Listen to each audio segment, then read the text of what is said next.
যে প্রবলেমটা ছিল, প্রবলেমটা আমি একবার দেখিয়ে দিচ্ছি, যারা ছিল না তারা একটু দেখে নাও। প্রবলেমটা এটা ছিল, প্রত্যেকে দেখতে পাচ্ছ, প্রবলেমটা এটা ছিল, I am giving an example, actually I am giving a figure. আমি বলেছিলাম I want to find out the effective address and the content of the accumulator. Effective address কোন কোন টেকনিকে ইউজ করব না, we are actually using the direct address technique, immediate operant technique, বা immediate operant নাও করতে পারো, বাদ দাও, immediate indirect address technique, relative address, indexed address, registers address, registers indirect address, এইগুলো আমরা সব করব। এই সমস্ত টেকনিক আমি বলেছিলাম যে আমাকে বার করে বলো যে what will be the effective address and the content of the accumulator. এইটা আমাকে করে দাও, করে বলো, তারপর এটা আমি বুঝিয়ে দিলে তারপর বাকি পার্টটাতে আমি যাব।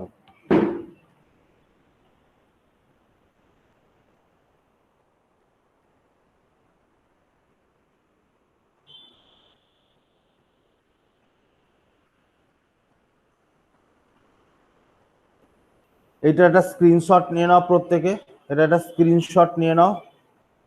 স্ক্রিনশট নেওয়া হয়ে গেলে প্রবলেমটা সলভ করো।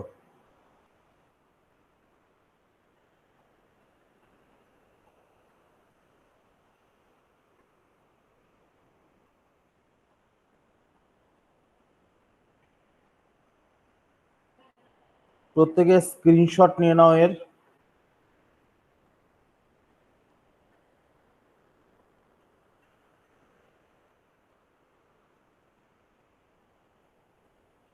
আমাকে জানাও কি কি আউটপুট হবে, কোন কোন অ্যাড্রেসিং এ কি কি ইফেক্টিভ অ্যাড্রেস হবে, এবং what will be the value of the accumulator, এটা আমাকে জানাও।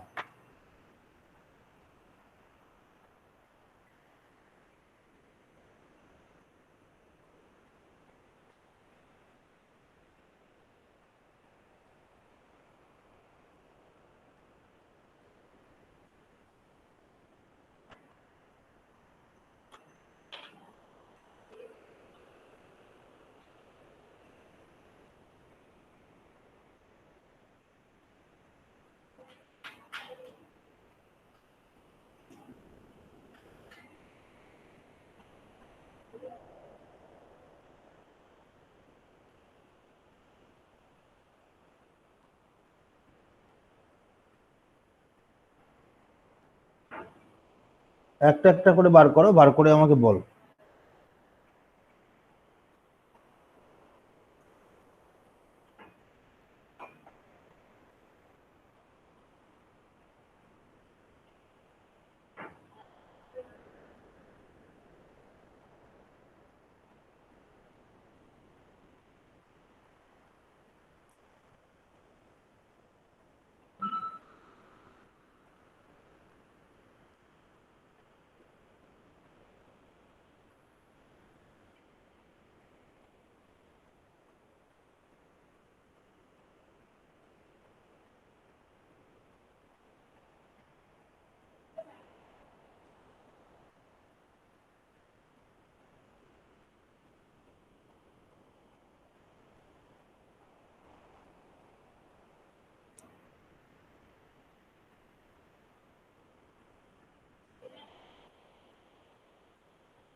আচ্ছা বিভু, কিছু বার করতে পেরেছো?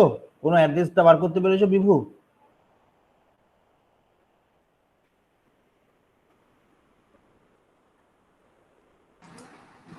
কোথায় ওই তো প্রথম তিনটে হয়েছিল, তার প্রবলেম তো ফটো তুলে রেখেছিলাম, আমার এটা চেঞ্জ করতে গেলে ফটোগুলো আর দেখতে হতো একবার স্যার।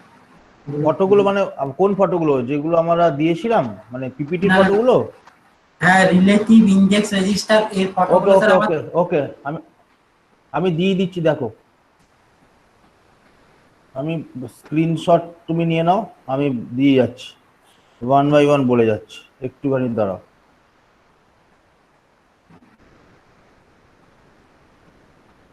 ইমিডিয়েট অপারেন্টার দেওয়া ছিল তাই তো? ইন্ডেক্স ছিল, রেজিস্টার অ্যাড্রেসিং ছিল, রেজিস্টার ইনডাইরেক্ট অ্যাড্রেসিং, আর ওগুলো একবার ওকে, একবার করে স্যার দেখে নিন। হ্যাঁ স্যার দাঁড়ান স্যার। দেখে নাও, দেখে নালে ছবি তুলে নাও। হ্যাঁ স্যার ছবি তুলে নিচ্ছেন। আমি প্রথম থেকেই দিয়ে যাচ্ছি, যারা যারা চাইছো তুলে নাও, একবার প্রথম চেক করে থেকেই দিয়ে যাচ্ছি, প্রথম থেকে দিয়ে যাচ্ছি, প্রথম থেকেই তোমরা তুলে নাও।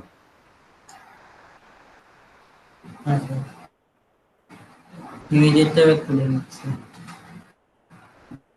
ঠিক আছে, এটা হয়ে গেছে। ওকে, ইমিডিয়েট অপারেন্ট কমপ্লিট। এইবার তোমরা যেটা তোলো সেটা হচ্ছে রেজিস্টার মোড।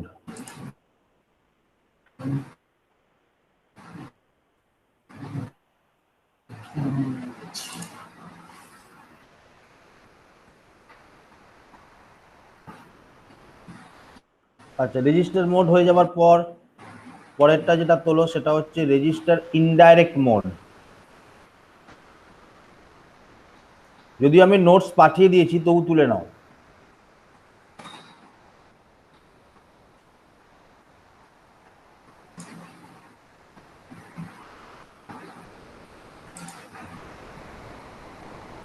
ওকে, রেজিস্টার ইনডাইরেক্ট মোড। আচ্ছা, তারপরে চলে আসছি direct address mode.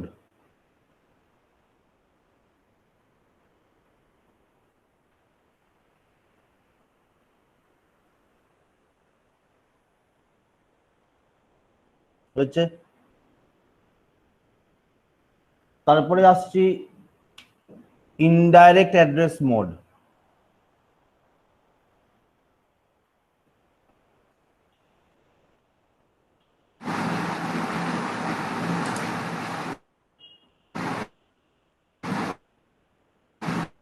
Indirect address মোডের পর আসছি indexed address mode. Indexed address mode,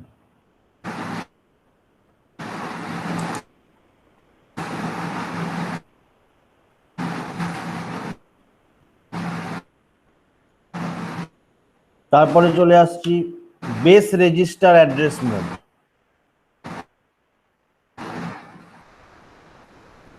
base register address mode,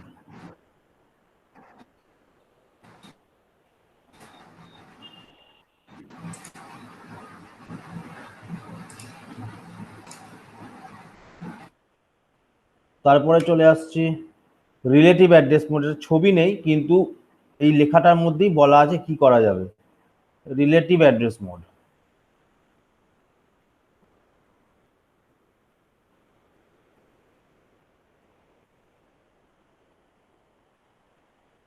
তারপরে চলে আসছে তোমাদের এক্সাম্পলটা। এবার ছবি দেখো বা ওখান থেকে পড়াশোনা দেখে নাও, পয়েন্টগুলো দেখে এই প্রবলেমটাকে ডিফারেন্ট ডিফারেন্ট অ্যাড্রেসিং মোডে সলভ করো, করে বলো what will be the effective address and the content of the accumulator. অ্যাকিউমুলেটরের মধ্যে অপারেন্ডটা স্টোর হবে, কোন অপারেন্ডটা আসবে অ্যাকিউমুলেটরের মধ্যে সেই ভ্যালুটা তুমি দেবে, আর what will be the effective address of that operand that's are currently decide in the accumulator. অ্যাকিউমুলেটরের আন্ডারে যে ভ্যালুটা আসছে সেই ভ্যালুটা একটা অপারেন্ড, সেই অপারেন্ডটার এফেক্টিভ অ্যাড্রেস কি হবে এবং অপারেন্ডটা কি হবে, দুটো এতগুলো যে ডিফারেন্ট ডিফারেন্ট অ্যাড্রেসিং টেকনিক বললাম সেই টেকনিক থেকে ফাইন্ড করে আমাকে বলো। ওকে, ওয়ান বাই ওয়ান বার করো। सर হ্যাঁ মানিস, सर क्वेश्चन एक बार समझा दीजिए ना बस। क्वेश्चन सर एक बार समझा दीजिए सर। क्वेश्चन एक बार समझा देंगे। ओके ओके ओके, क्वेश्चन में जो पार्ट था, देखो हमने डिफरेंट डिफरेंट एड्रेसिंग मोड हमने किया है। टेक्निक देखा है कैसे डिफरेंट ऑपरेंड्स का हम इफेक्टिव एड्रेस कैलकुलेट करते हैं। जब कोई इंस्ट्रक्शन सेट तुम्हारे पास रहेगा तो इंस्ट्रक्शन सेट के अंदर एड्रेस रहता है, ऑपरेशन मोड रहता, ऑफ कोड रहता है और एड्रेसिंग मोड रहता है। जो एड्रेस रहता है वो ऑलवेज इफेक्टिव एड्रेस नहीं होता, कुछ कुछ टाइम इफेक्टिव एड्रेस रहता है, कुछ कुछ टाइम डायरेक्ट ऑपरेंड रहते हैं और कुछ कुछ टाइम जो होता है इफेक्टिव एड्रेस को कैलकुलेट करना पड़ता है। हम कैसे इफेक्टिव एड्रेस को कैलकुलेट करेंगे, डिफरेंट एड्रेसिंग टेक्निक वो बताया है कैसे हमको करना है। यहाँ पे वो होने के बाद यहाँ पे हमने एक एग्जांपल दिया है। यहाँ पे जो पर्टिकुलर राइट साइड में दिख रहा है, यहाँ पे एक मेमोरी का स्लॉट हमने दिया है। इस मेमोरी का स्लॉट में 2000 और 2001 जो लोकेशन है उस दोनों लोकेशंस लेके एक इंस्ट्रक्शन है। इंस्ट्रक्शंस में ये मेरा कोड है, दैट मीन्स ऑपरेशंस हुआ, ये मेरा मोड हुआ और ये मेरा एड्रेस हुआ। ये एड्रेस इफेक्टिव एड्रेस भी हो सकता है, नहीं भी हो सकता है, ऑपरेंड भी हो सकते हैं, डिपेंड करते हैं तुम कौन सा एड्रेसिंग टेक्निक यूज कर रहे हो। बट 200 एंड 201 मेरा कंसिस्ट कर रहा है ऑपरेशन, दैट मींस मेरा इंस्ट्रक्शंस को कंसिस्ट कर रहा है। उसके बाद डिफरेंट स्लॉट में कुछ वैल्यू दिया गया है। ये वैल्यू ऑपरेंड भी हो सकता है, ये वैल्यू कुछ तुम्हारा इफेक्टिव एड्रेस भी हो सकता है, दैट मींस कोई एड्रेस भी हो सकता है। तुमको मालूम नहीं है ये एड्रेस है कि ऑपरेंड है, तुमको समझना भी नहीं है, तुमको समझना है टेक्निक को। तुम वो टेक्निक अप्लाई करो, अप्लाई करने के बाद जो वैल्यू मिलेगा वही तुम्हारा रिजल्ट है। वो हो सकता है एड्रेस, वो हो सकता है ऑपरेंड। यहाँ पे जो पीसी दिख रहा है ये मेरा प्रोग्राम काउंटर है। ये प्रोग्राम काउंटर में हमने बोला था, प्रोग्राम काउंटर एक रजिस्टर्स होता है, वहां पे जो नेक्स्ट इंस्ट्रक्शंस एग्जीक्यूट करने वाले हैं वो स्टोर होता है। वो नेक्स्ट इंस्ट्रक्शन एग्जीक्यूट करने वाले हैं जो चीज वो स्टोर होता है प्रोग्राम काउंटर में। अभी कोई इंस्ट्रक्शंस एग्जीक्यूट नहीं किया है, दैट्स व्हाई जो इंस्ट्रक्शंस एग्जीक्यूट करने वाले हैं उसका एड्रेस है 200, दैट मींस ये 200 लोकेशन से 201 तक जो मेरा इंस्ट्रक्शंस है, ये इंस्ट्रक्शंस मेरे एग्जीक्यूट होगा। जब 200 201 एक साथ टोटल एग्जीक्यूशंस कंप्लीट होगा वो तब 202 में चले जाएगा नेक्स्ट इंस्ट्रक्शन एग्जीक्यूट करने में, तब प्रोग्राम काउंटर्स का वैल्यू चेंज होके 2002 हो जाएगा। क्योंकि दो मेमोरी वर्ड लेके हम एक इंस्ट्रक्शंस क्रिएट कर रहे हैं। दो मेमोरी वर्ड हो सकता है, एक मेमोरी वर्ड लेके भी इंस्ट्रक्शन हो सकता है 3 मेमोरी वर्ड लेके एक इंस्ट्रक्शन हो सकता है। यहाँ पे जो एग्जांपल दिखाया है वहां पे 2 मेमोरी वर्ड लेके एक इंस्ट्रक्शन एग्जीक्यूट हो रहा है। दिख पा रहे हो जो तुम्हारा जो इंस्ट्रक्शंस है, टोटल इंस्ट्रक्शन 200 और 201 लेके एक इंस्ट्रक्शंस है, दैट्स व्हाई ये 2 वर्ड इंस्ट्रक्शन है। सो प्रोग्राम काउंटर्स अभी क्या कोई इंस्ट्रक्शंस एग्जीक्यूट नहीं हुआ है, दैट मींस तुम्हारा प्रोग्राम काउंटर 200 है, दैट मींस मेरा जो नेक्स्ट इंस्ट्रक्शन है 200 लोकेशंस में उसको एग्जीक्यूट करना है। R1 मेरा कोई एक रजिस्टर्स है, रजिस्टर्स में 400 है, दैट मींस 400 कोई एड्रेस हो सकता है। 400 मेरा ये एड्रेस मेरा 400 है, इसमें रहेगा, दैट मींस ये हम बोलते हैं ये प्रोसेसर रजिस्टर्स है। ये जो एक्सर होता है ये इंडेक्स रजिस्टर्स होता है, इंडेक्स रजिस्टर्स, ठीक है। इंडेक्स रजिस्टर्स में हम क्या करते हैं, हमने देखा था जब हम इंडेक्स रजिस्टर्स मोड किए थे तब हम इंडेक्स रजिस्टर्स का यूज करते थे। हमने देखा था जब हम इंडेक्स रजिस्टर्स मोड किए थे तो हम इंडेक्स रजिस्टर्स का यूज करते, क्योंकि इंडेक्स रजिस्टर्स, बेस रजिस्टर्स, ये स्पेशल टाइप ऑफ रजिस्टर्स मेरा सीपीयू के साथ होता है। बट इनिशियलाइजेशंस में जब कोई ये पर्टिकुलर 200 लोकेशन का इंस्ट्रक्शंस अभी स्टार्ट नहीं हुआ, दैट मींस मेरा जो सिस्टम है वो रीसेट सिचुएशन में है। एट दैट सिचुएशन मेरा इंडेक्स रजिस्टर्स में 100 है और मेरा जो रजिस्टर्स होता है प्रोसेसर रजिस्टर्स जो होता है, प्रोसेसर रजिस्टर्स में वैल्यू 400 है। और एक रजिस्टर्स है उसका वैल्यू है एक्यूमुलेटर, उसमें এখন कुछ नहीं है। तुमको फाइंड करना है ये तीनों रजिस्टर्स डील करने के साथ, ये एड्रेस जो है मेमोरी स्लॉट के साथ डील करना है। ये दोनों को डील करने के साथ तुम्हारा जो डिफरेंट एड्रेसिंग टेक्निक है वो टेक्निक अप्लाई करने के बाद जो इफेक्टिव एड्रेस आएगा वो इफेक्टिव एड्रेस में ही मेरा ऑपरेंड आएगा। कौन सा ऑपरेंड आएगा, जो ऑपरेंड आएगा वो एक्यूमुलेटर में स्टोर होगा। सो हमको फाइंड करना है डिफरेंट एड्रेसिंग टेक्निक में अप्लाई करने के बाद क्या इफेक्टिव एड्रेस मिल रहा है और उसके ऑपरेंड क्या है, ये दोनों को फाइंड करना है। एक्यूमुलेटर में जो आएगा वो दिखाना है।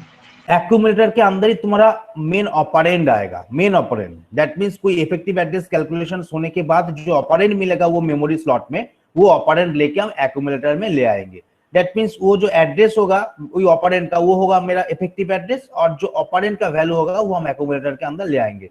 सो एक्यूमुलेटर का वैल्यू मेरा कंटेंट मेरा ऑपरेंड होगा, और उसका जो एड्रेस होगा वो मेरा इफेक्टिव एड्रेस होगा, और वो इफेक्टिव एड्रेस और वो ऑपरेंड हमको डिफरेंट डिफरेंट एड्रेसिंग टेक्निक से फाइंड करना होगा। ये मेरा प्रॉब्लम है। मनीष क्लियर? सर मैं एक एग्जांपल दे रहा हूँ सर, देखिए तो। एक एग्जांपल सर मैं दे रहा हूँ सर, ऐसा होगा कि नहीं सर? ओके ओके, तुम करके बताओ, तुम करके वन बाय वन करके बताओ, कोई प्रॉब्लम नहीं है। हम टोटल टोटल सॉल्व करने वाले हैं ये चीज को, ये मैं चैट टोटल बॉक्स चीज को हम सॉल्व करने वाले हैं, क्योंकि इस तरीके से कुछ चीज तुमको दिया जाएगा, उसको सॉल्व करना होगा।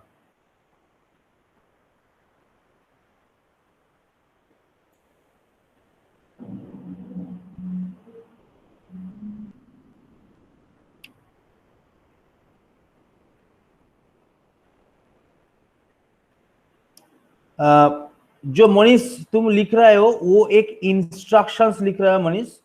वो इंस्ट्रक्शंस लिखने का जरूरी नहीं है, क्योंकि इंस्ट्रक्शंस वो नहीं है मूव अप टू 500, ये लिखने की जरूरत नहीं है, क्योंकि तुम्हारा जो इंस्ट्रक्शंस लिख रहा है वो इंस्ट्रक्शंस यहाँ पे ऑलरेडी दिया गया है। Load to AC, that means accumulator में लोड करना है, ये चीज ऑलरेडी दिया गया है तुम्हारा। दैट मीन्स लोड एक्यूमुलेटर, ये तुम्हारा ऑफ कोड है, और उसके साथ एड्रेस 500 ऑलरेडी दिया गया है। तुमको फाइंड करना है ओनली इफेक्टिव एड्रेस और उसका ऑपरेंड क्या है। तुमको इंस्ट्रक्शंस नहीं लिखना है, इंस्ट्रक्शंस ऑलरेडी दिया गया है।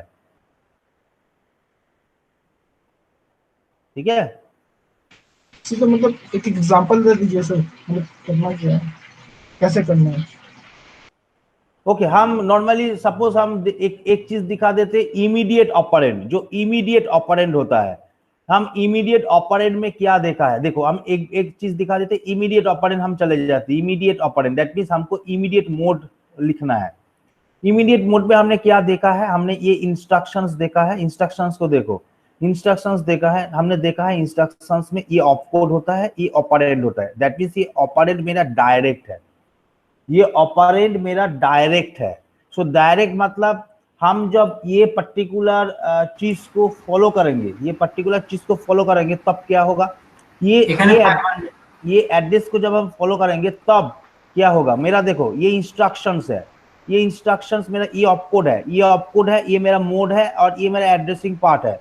ये एड्रेसिंग पार्ट में क्या रहता है, एड्रेसिंग पार्ट में एड्रेस ना रहे कि उसका ऑपरेंड डायरेक्ट रहता है। दैट मींस मेरा ऑपरेंड होगा 500, मेरा ऑपरेंड होगा 500 और उसका इफेक्टिव 200। सो दैट मींस तुम लिखोगे मेरा इफेक्टिव एड्रेस होगा 201 और एक्यूमुलेटर का कंटेंट होगा 500 in case of the immediate addressing mode. প্রথম তিনটে তাড়াতাড়ি হয়ে যাবে, কিন্তু তারপরে বার করে আমাকে ওয়ান বাই ওয়ান बोलবে। ठीक है मनीष? क्लियर? अभी क्लियर? लिख कर कैसे सेंड करना है सर वो बता दीजिए। किसको कैसे सेव करना है सर किस फॉर्मेट में सेंड करना है सर?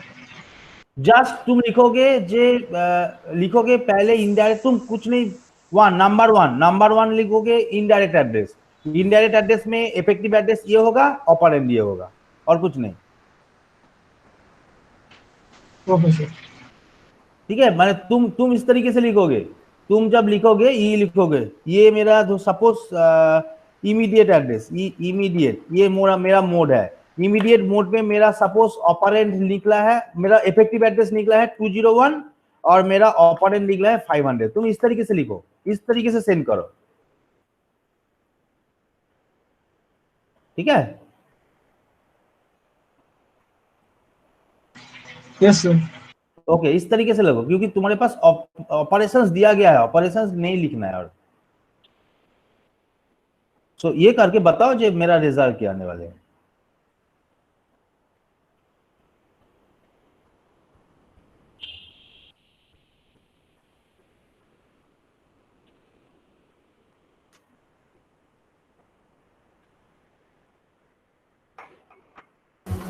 सर হ্যাঁ স্যার, স্যার ওই ফটোটা রাখুন স্যার, দুটো কম্পেয়ার করো স্যার, ওই ফটোটা আপনি আপনার ডিসপ্লেতে রাখুন আর আমরা ফটো থেকে দেখে কম্পেয়ার করব। ফটো মানে যেটা আমি এক্সাম্পল দিয়েছিলাম এইটা দিবু? একদম হ্যাঁ, এইটা রাখুন স্যার, আর আমি এইখানে ছবিগুলো দেখে দেখে ওকে কম্পেয়ার ওকে করি। ওকে ওকে ওকে ওকে ওকে রেজিস্টার মোডটা হয়ে গেছে আর ওকে। আচ্ছা আমি একটু বড় করে দিচ্ছি, তোমরা তাহলে দেখতে সুবিধা হবে। দেখা যাবে, ওটা নিয়ে কোনো problem হ্যাঁ, নেই। রাজশ্রী কিছু বলছিলে, রাজশ্রী বলো। স্যার আর একবার একটু বলে দেবেন স্যার? কোশ্চেনটা চাই না অ্যান্সার? না স্যার, মানে ওই কিভাবে বের করবো আপনি বললেন না লাস্টের টুকু। আচ্ছা কিভাবে বার করব, আমরা ডিফারেন্ট ডিফারেন্ট অ্যাড্রেসিং টেকনিক বুঝতে পেরেছি তো? হ্যাঁ স্যার। আচ্ছা আমাকে কি করতে হবে, দেখো আমাকে যে প্রবলেমটা দিয়েছে সেই প্রবলেমটা এখানে একটা মেমোরি স্লট দেওয়া আছে, দেখতে পাচ্ছ রাইট সাইডে আমি হোভার করছি মাউস, রাইট সাইডে একটা মেমোরি স্লট দেওয়া আছে। সেই মেমোরি স্লটের মধ্যে আমাকে দেখো 200 থেকে 201 এই দুটো মেমোরি স্লটের মধ্যে মানে মেমোরি ওয়ার্ডের মধ্যে টোটাল ইনস্ট্রাকশনটা রাখা আছে, আমার যে ইনস্ট্রাকশনটা এক্সিকিউট করতে হবে। এটা হয়ে গেলে পরের ইনস্ট্রাকশনটা 202 থেকে রাখা আছে, এরকম ইনস্ট্রাকশন রাখার একটা জায়গা থাকে। আর তারপর অপারেন্ড রাখার জায়গা থাকে। এবার অপারেন্ড, এই যে অপারেন্ড রাখার জায়গার যে স্লটটা দেখছো এখানে কোনো মেমোরির অ্যাড্রেসও থাকতে পারে, আবার কোনো একটা ডাইরেক্ট অপারেন্ডও থাকতে পারে, তুমি জানো না এখানে কি থাকবে। কিন্তু এটা অপারেন্ডের স্লট আলাদা আলাদা লজিক্যালি ডিভাইড করা আছে, কেননা আমরা ভন নিউম্যান আর্কিটেকচার ফলো করি, যেখানে ইনস্ট্রাকশন আর অপারেন্ডকে একই সঙ্গে মেমোরির মধ্যে আমরা রাখি। এবার এখানে কিছু রেজিস্টার্স আছে যেগুলো সিপিইউর সঙ্গে অ্যাটাচ থাকে, আমরা জানি। একটা হচ্ছে প্রোগ্রাম কাউন্টার, প্রোগ্রাম কাউন্টারের মধ্যে কি থাকে, প্রোগ্রাম কাউন্টারের মধ্যে যে ইনস্ট্রাকশনটা আমি নেক্সট এক্সিকিউট করব তার অ্যাড্রেসটা থাকে। এখনো পর্যন্ত আমার কোনো রকম ভাবে ইনস্ট্রাকশন স্টার্ট হয়নি, তার মানে যে ইনস্ট্রাকশনটা আমি এবার এক্সিকিউট করব সেটা আছে আমার 200 নম্বর লোকেশনে, তার জন্য প্রোগ্রাম কাউন্টারের মধ্যে 200 আছে। যদি 200 201 টোটাল ইনস্ট্রাকশনটা যদি এক্সিকিউট কমপ্লিট হয়ে যায় তখন আমার প্রোগ্রাম কাউন্টারের ভ্যালু চলে আসবে 202-তে, তার মানে 202টাকে আমি এক্সিকিউট করবো। এখানে যদিও দেওয়া নেই 202 এর ব্যাপারটা কি, 202 কোন ইনস্ট্রাকশন হবে বলা নেই, জাস্ট নেক্সট ইনস্ট্রাকশন বলা আছে, কারণ আমার মেন ফোকাস হচ্ছে 200 থেকে 201। R1 হচ্ছে একটা রেজিস্টার, যে রেজিস্টারের মধ্যে আমি কোন একটা ভ্যালু রেখেছি, হতে পারে সেই ভ্যালুটা একটা অপারেন্ড, হতে পারে একটা অ্যাড্রেস, আমি জানি না। এটা যেরকম আমরা রেজিস্টার্স অর্গানাইজেশন পড়েছিলাম যে সিপিইউর সঙ্গে ডিফারেন্ট ডিফারেন্ট রেজিস্টার্স থাকে, তার মধ্যে আমরা ভ্যালু রাখতে পারি। কখনো ডিফারেন্ট অ্যাড্রেসিং টেকনিকে এই ভ্যালুটা অ্যাড্রেসও হতে পারে, এই ভ্যালুটা ডাইরেক্ট অপারেন্ডও হতে পারে, সেটা ডিপেন্ড করছে কিরকম ধরনের অ্যাড্রেসিং মোড তুমি ইউজ করছো। XR এটা একটা ইনস্ট্রাকশন, মানে এটা একটা রেজিস্টার যেটাকে আমরা বলি ইন্ডেক্স রেজিস্টার। ইন্ডেক্স রেজিস্টারের কাজ হচ্ছে ইন্ডেক্সড মোডে যে আমরা এফেক্টিভ অ্যাড্রেস ক্যালকুলেট করি, সেই এফেক্টিভ অ্যাড্রেস ক্যালকুলেট করার জন্য আমাদের ইন্ডেক্স রেজিস্টার লাগে। সেই ইন্ডেক্স রেজিস্টারে ভ্যালু রাখা আছে 100, তার মানে বুঝতে পারছি ইন্ডেক্স, এই যে ইন্ডেক্স রেজিস্টারটা রয়েছে সেটা ইন্ডেক্সড মোড অ্যাড্রেস ক্যালকুলেট করতেই কাজে লাগবে, বাকি অন্য কিছুতে না। আর অ্যাকিউমুলেটর হচ্ছে আমার মেন রেজিস্টার, যার মধ্যে আমি অপারেন্ডকে তুলে রাখবো। মানে আমাকে আগে এফেক্টিভ অ্যাড্রেসটা বার করতে হবে, সেই এফেক্টিভ অ্যাড্রেস থেকে আমাকে অপারেন্ডটা খুঁজতে হবে, মানে যে এফেক্টিভ অ্যাড্রেসটা পাবো সেই এফেক্টিভ অ্যাড্রেস থেকে অপারেন্ডটাকে তুলে অ্যাকিউমুলেটরের মধ্যে রাখতে হবে। তাহলে তোমার কাজ হচ্ছে এফেক্টিভ অ্যাড্রেসটাকে বার করা, তার সঙ্গে সঙ্গে ওই এফেক্টিভ অ্যাড্রেসের যে অপারেন্ডটা রয়েছে সেটাকে অ্যাকিউমুলেটরের মধ্যে তুলে আনা। তার মানে তোমাকে দেখাতে হবে যে কোন কোন অ্যাড্রেসিং টেকনিকে আমি কিভাবে এফেক্টিভ অ্যাড্রেস ফাইন্ড করব এবং তার করসপন্ডিং অপারেন্ড কি হবে, মানে অ্যাকুমুলেটরের কন্টেন্ট কি হবে, এইটা তোমাকে বলেছে কোশ্চেন। ওকে স্যার, করছি স্যার। ঠিক আছে, করো ধীরে ধীরে করো, সময় নিয়ে করো, কিন্তু করো এটা আজকে, क्या আজকে এটা করতে হবে। হ্যাঁ तो जैसे इमीडिएट मोड में आपका ऑपकोड है और ऑपरेंड है। इमीडिएट सब मोड समझे। पे ऑपकोड है ऑपरेंड है, देखो इमीडिएट मोड हम चले जाते हैं, देखो एक बार करते करते हम करेंगे, देखो मनीष इमीडिएट मोड पे यहाँ पे है ऑपकोड और यहाँ पे ऑपरेंड। हम नॉर्मल जो इंस्ट्रक्शंस किए थे हम बोले थे ऑपकोड और इसके पास एड्रेस पार्ट होता है, दैट मीन्स तुम्हारे पास इमीडिएट मोड जब होगा तब एड्रेस पार्ट में ही ऑपरेंड रहेगा, दैट मीन्स यहाँ पे जो वैल्यू रहेगा एड्रेस पार्ट में जो वैल्यू रहेगा वही ऑपरेंड है, वो कोई एड्रेस नहीं है।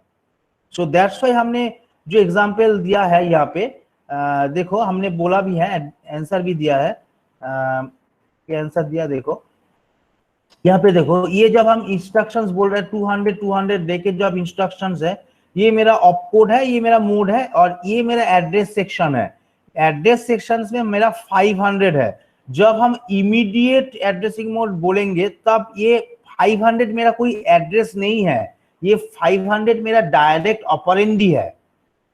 सो डायरेक्ट ऑपरेंड मेरा 500 होगा तो उसका इफेक्टिव एड्रेस कौन सा है, दैट मींस ये पर्टिकुलर स्लॉट कौन सा एड्रेस में है, 201 में, दैट मींस 201 मेरा इफेक्टिव एड्रेस है और 500 मेरा ऑपरेंड है। कौन सा टेक्निक में, इमीडिएट एड्रेसिंग टेक्निक में, इमीडिएट एड्रेसिंग टेक्निक में, ठीक है, that means immediate operand addressing technique में ये मेरा इफेक्टिव एड्रेस होगा 201 और मेरा ऑपरेंड होगा 500।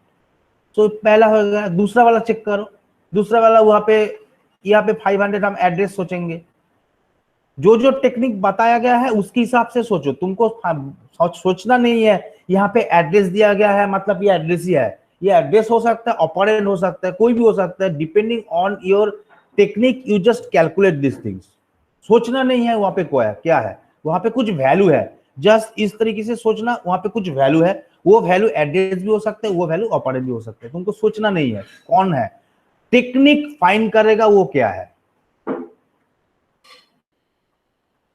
ओके मनीष, सो 1 बाय 1 करके सॉल्व करते हैं, चेक करते हैं। तुम 1 बाय 1 करके बोलो, हर सॉल्व कर लेते। पहला वाला तो हो गया, सेंड कर दो। इमीडिएट ऑपरेंड वाला हो गया, दूसरा वाला कोई एक बोलो, हम चेक कर लेंगे। सुनो भेज दिए।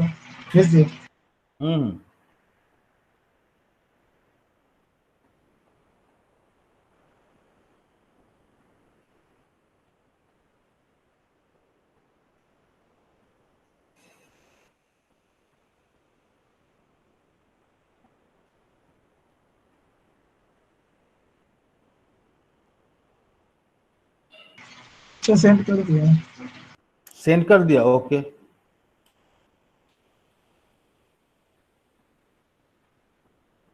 ओके, हम थोड़ा इस पार्ट को छोटा कर लेते।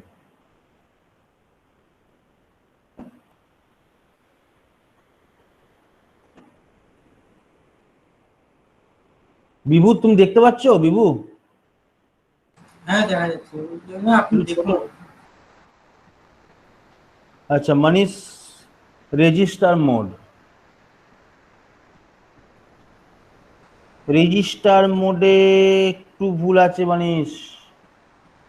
স্যার রেজিস্টার মোড 400 কত, 400 700 হবে বলে মনে হয়। রেজিস্টার মোডে এফেক্টিভ অ্যাড্রেস কি আমরা পাবো?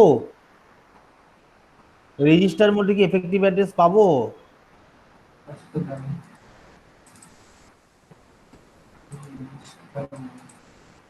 রেজিস্টার মোডের এটা বার করো, রেজিস্টার মোডেরটা বার করো, ছবিটা বার করো রেজিস্টার মোডের। হ্যাঁ স্যার, অপকোড রেজিস্টার অ্যাড্রেস আর ওখান থেকে অপারেন্ট গেছে। তার মানে আমার এখানে রেজিস্টার मोडे যদি আমরা দেখি রেজিস্টার मोडे रजिस्टर एड्रेस यहाँ पे दिखा है, रजिस्टर एड्रेस यहाँ पे रजिस्टर एड्रेस दिख रहा है। हाँ ওটা 400 ওখানে रजिस्टर एड्रेस जब दिख रहा है, ओके एक बार देख लेते।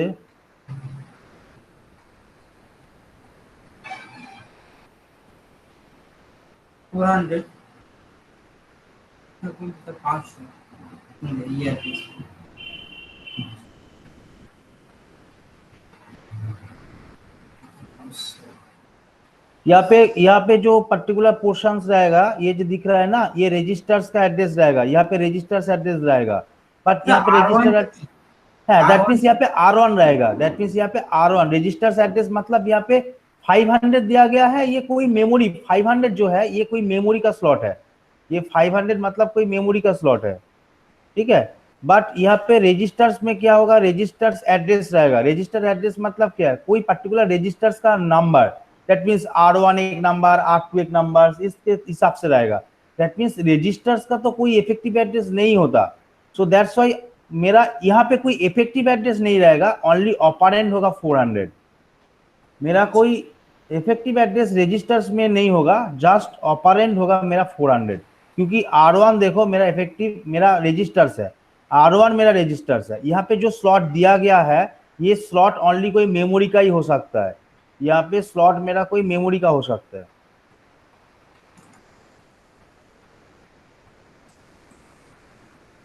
আর স্যার ডাইরেক্টটা কি 400-700 হবে?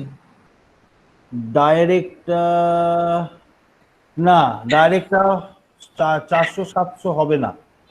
এক আর ডাইরেক্টটা 400-700 হবে না।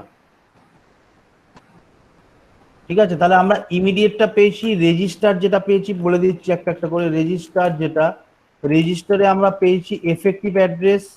এফেক্টিভ অ্যাড্রেস যেটা পেয়েছি, এফেক্টিভ অ্যাড্রেস হচ্ছে কিছু পাইনি। এফেক্টিভ অ্যাড্রেস, এফেক্টিভ অ্যাড্রেস আমরা কিছু পাইনি, কেননা মনে রাখবে ওয়ান থিং, মনে রাখবে রেজিস্টারে কোনো রকম এফেক্টিভ অ্যাড্রেস হয় না। আর তার মধ্যে ভ্যালু ছিল 400, এটা হচ্ছে আমার ভ্যালু। ঠিক আছে, তার মানে আমি যদি বলি এটা হচ্ছে প্রথমে যেটা, সেটাকে আমরা বলছি এফেক্টিভ, এফেক্টিভ,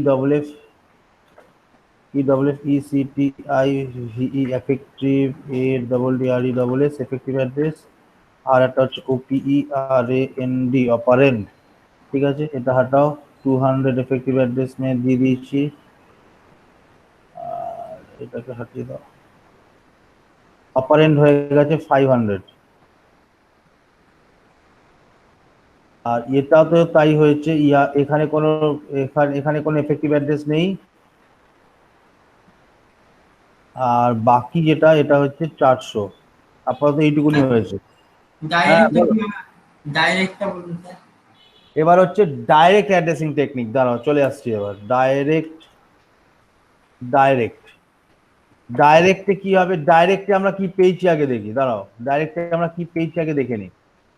ডাইরেক্ট বলতে কি বোঝাচ্ছে? Okay okay okay okay, just a minute. So 500, 800. Yes, 500, 800, very good Manish. এই অ্যাড্রেসটা 500, স্যার কোন অ্যাড্রেসটা 500। নেব বুঝবো কি করে? এই আচ্ছা অ্যাড্রেসটা দাঁড়াও, আমি আসছি বিভু, আসছি।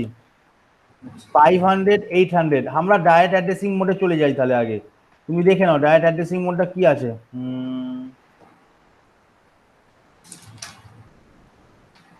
ডাইরেক্ট অ্যাড্রেসিং মোডে দেখো, এখানে যে অ্যাড্রেসটা রয়েছে, খালি ছবি দেখো, এখানে যে অ্যাড্রেসটা রয়েছে, this address will be the effective address. কেননা এটাই যেখানে যাকে পয়েন্ট করেছে তার মধ্যেই অপারেন্ডা রয়েছে। ঠিক আছে, ডাইরেক্ট অ্যাড্রেসিং মোডে। তাহলে ছবিতে চলে যাও, ছবিতে গিয়ে দেখো তোমার এখানে 500, তার মানে 500 কোন একটা লোকেশনকে পয়েন্ট করছে, যে 500 এর মধ্যে ভ্যালুটা রয়েছে। তাহলে 500 এর মধ্যে কোন ভ্যালুটা রয়েছে? 500 হচ্ছে এই লোকেশন, দেখতে পাচ্ছ 500 এই লোকেশন। তার মধ্যে যে ভ্যালুটা হচ্ছে, তার মধ্যে যে ভ্যালুটা, ইনডাইরেক্টটা বাড়বে স্যার। হ্যাঁ ইনডাইরেক্টটা 300 হবে স্যার। 800 মানে রেজিস্টার অ্যাড্রেস, এখানে 500 আছে, 500 এ 800 আছে, আবার 800 এ 300 আছে, মানে এখানে ওইটা স্যার ইনডাইরেক্ট হবে 300। হ্যাঁ আমি আসছি। আগে ডাইরেক্টটা বলে নিই। তাহলে ডাইরেক্টটা কি হবে? মেরা 800 হবে অপারেন্ড, আর মেরা এফেক্টিভ অ্যাড্রেস হবে 500। আচ্ছা, ইনডাইরেক্টটা বলো এবার। এবার ইনডাইরেক্টটা বলো। Indirect operand sir 300। অপারেন্ড হবে 300, ওকে, অপারেন্ড হবে 300, বুঝলাম। তারপর অ্যাড্রেসটা কিন্তু স্যার 500ই হবে। হ্যাঁ স্যার, অ্যাড্রেসটা 500ই হবে। শিওর? পয়েন্টটা একটু অপারেন্ড, হ্যাঁ স্যার ওটা তো পয়েন্টার। স্যার আলটিমেটলি তো স্যার 800 আসছে। ইয়েস, এফেক্টিভ অ্যাড্রেস হবে 800। স্যার 800 তো মানে ওটা তো স্যার পরেও করার পর, কিন্তু স্যার তুমি এফেক্টিভ অ্যাড্রেস মানে যে অ্যাড্রেসে অপারেন্ডটা রয়েছে। আমরা আচ্ছা, ইনডাইরেক্ট অ্যাড্রেসিং এ কি দেখেছিলাম? ধরে নাও 500, এই 500 আমার ইনস্ট্রাকশনে রয়েছে, 500 কোন একটা লোকেশনে আছে, চলে গেলাম 500, এখানে পেলাম 800। 800 কিন্তু আমার ভ্যালু নয়, তাহলে 800 না। একটা অ্যাড্রেস। তাহলে এই 800 লোকেশনেই আমার অরিজিনাল ভ্যালুটা রয়েছে। তাহলে 800 লোকেশনে চলে গেলাম, আচ্ছা, 300 তাহলে হলো আমার ওটাই- অপারেন্ড, আর এইটা হলো আমার এফেক্টিভ অ্যাড্রেস। আচ্ছা, যেখানে অপারেন্ট থাকবে ওটাই এফেক্টিভ অ্যাড্রেস। একদম সেটাই আমি বলছি, যেখানে অপারেন্ড থাকবে সেটাই আমার এফেক্টিভ অ্যাড্রেস। এই তো বার করতে পারছো, ভেরি গুড। তারপর বাকিগুলো সুন্দর হয়ে গেছে তাহলে আমাদের। ইন্ডেক্সটা হয় तो रजिस्टर इनडायरेक्ट मोड का देखिए। রেজিস্টার্স ডিরেক্ট মোড পাঠিয়েছো মানিস, পাঠিয়েছো? तो नहीं इनडायरेक्ट मोड का सर आपको बोल रहा हूँ सर देखिए। আমাকে বলছো, আচ্ছা বলো ইনডাইরেক্ট মোড। দাঁড়াও বলে নি, রেজিস্টার ইনডাইরেক্ট মোড। এখন রেজিস্টার হলো- इनडायरेक्ट, हाँ बोलो कत बोलो मनीष, बोलो। सर ये आप एक बार करिए सर। तो हम बताएंगे। Yes sir. ओके, थोड़ा वेट कर लेते, बीबू ट्राई कर रहे हैं, राजश्री ट्राई कर रहे हैं और कोई ट्राई कर रहे हैं, हम 2-3 मिनट वेट कर ले, उसके बाद हम बोलेंगे। ইনডাইরেক্ট এখন হলো তো। না না, ইনডাইরেক্ট অ্যাড্রেস আর ইনডাইরেক্ট রেজিস্টার অ্যাড্রেসের মধ্যে তফাৎ আছে। ও আচ্ছা জি। ওকে মনীষ, দোনো একটু ওয়েট করো।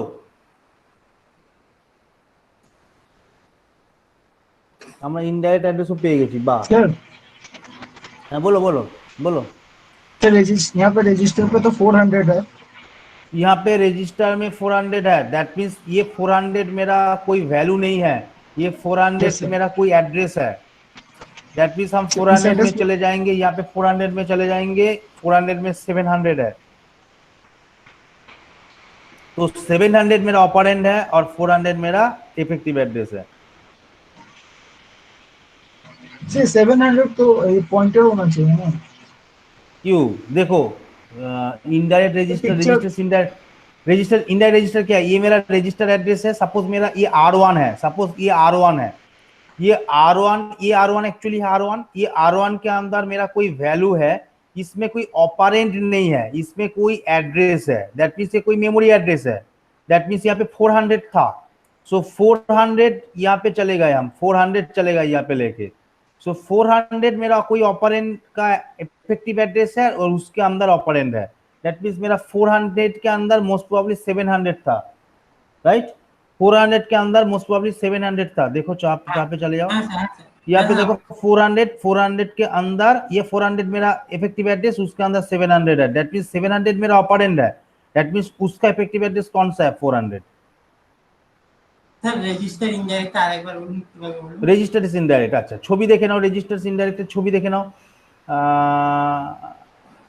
ये देखो रजिस्टर्स इनडायरेक्ट क्या बोला, सपोज मेरे पास एक इंस्ट्रक्शंस है, इंस्ट्रक्शंस में यहाँ पे रजिस्टर्स का एड्रेस है, कोई रजिस्टर्स का एड्रेस है, रजिस्टर्स का एड्रेस सीपीयू के साथ अटैच्ड है, ये सीपीयू के साथ अटैच्ड है, सपोज ये R1 है, दैट मीन्स R1, ये R1 है, उसके अंदर कोई वैल्यू है, जब हम डायरेक्ट रजिस्टर्स मोड बोलेंगे तब ये मेरा वैल्यू ही मेरा ऑपरेंड है जो पहले हमने किया था, बट जब इनडायरेक्ट मोड बोलेंगे रजिस्टर्स का तब ये पर्टिकुलर वैल्यू मेरा ऑपरेंड नहीं है, ये वैल्यू कोई मेमोरी का एड्रेस है, जो एड्रेस में, जिस एड्रेस में मेरा एक्चुअल ऑपरेंड है, दैट मीन्स ये एड्रेस मेरा 400 था, दैट मीन्स ये वैल्यू 400 था, वैल्यू ये वैल्यू मेरा 400 था, दैट मीन्स ये 400 कोई वैल्यू नहीं है, कोई ऑपरेंड नहीं है, वो कोई इफेक्टिव एड्रेस है।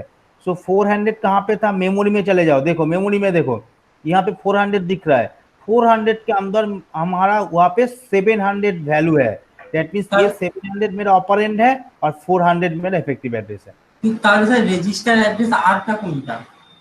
यहाँ पे এখানে রেজিস্টার অ্যাড্রেস আর স্পেসিফাই করেনি, এখানে রেজিস্টার অ্যাড্রেস স্পেসিফাই করেনি, তোমার যে ছবিটা কথা অনুযায়ী বলছো তো, তুমি যে ছবিটা বলছো রেজিস্টার অ্যাড্রেসটা ইমপ্লিসিটলি ক্যালকুলেট করে নিচ্ছে, ধরে নিচ্ছি আমার কাছে একটাই রেজিস্টার আছে, তার মানে যদি রেজিস্টার ক্যালকুলেট করি আমার R1 দিয়েই ক্যালকুলেট করব, আমি জেনারেল সেন্সে বলছি।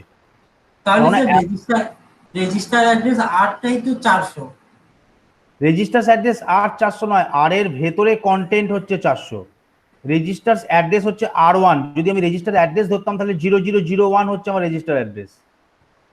আচ্ছা আচ্ছা যেরকম আমরা রেজিস্টার R1, দ্যাট মিন্স আমরা রেজিস্টার কি করে আইডেন্টিফাই করি, ইউজিং ইটস বাইনারি ভ্যালু। আমরা একদম প্রথমে পড়েছিলাম মনে আছে, আমরা যদি একদম প্রথমে চলে যাই রেজিস্টার্স অর্গানাইজেশনে, এই যে রেজিস্টার অর্গানাইজেশনে পড়েছিলাম R1 R2 R3 কিভাবে ক্যালকুলেট হচ্ছিল, 0001 000 0010 0011 ক্যালকুলেট হচ্ছিল, তো ডিকোডার থেকে আসছিল, তো ডিকোডার তো এই ভ্যালুগুলো দিচ্ছিল, সেখান থেকে তো লোড হচ্ছিল ভ্যালুগুলো, that's why we can identify each and every registers by its sequence value, 001 00 010 011 इस तरीके से होगा। यहाँ पे ये कैलकुलेशंस ऑटोमेटिक हो रहा है, कोई इंस्ट्रक्शंस के साथ नहीं हो रहा है, ये डिकोडर कैलकुलेट कर रहा है क्योंकि वो कॉन्जिक्यूटिव मैनर में है, दैट्स वाई वो 1 by 1 इस तरीके से कैलकुलेट कर रहे थे।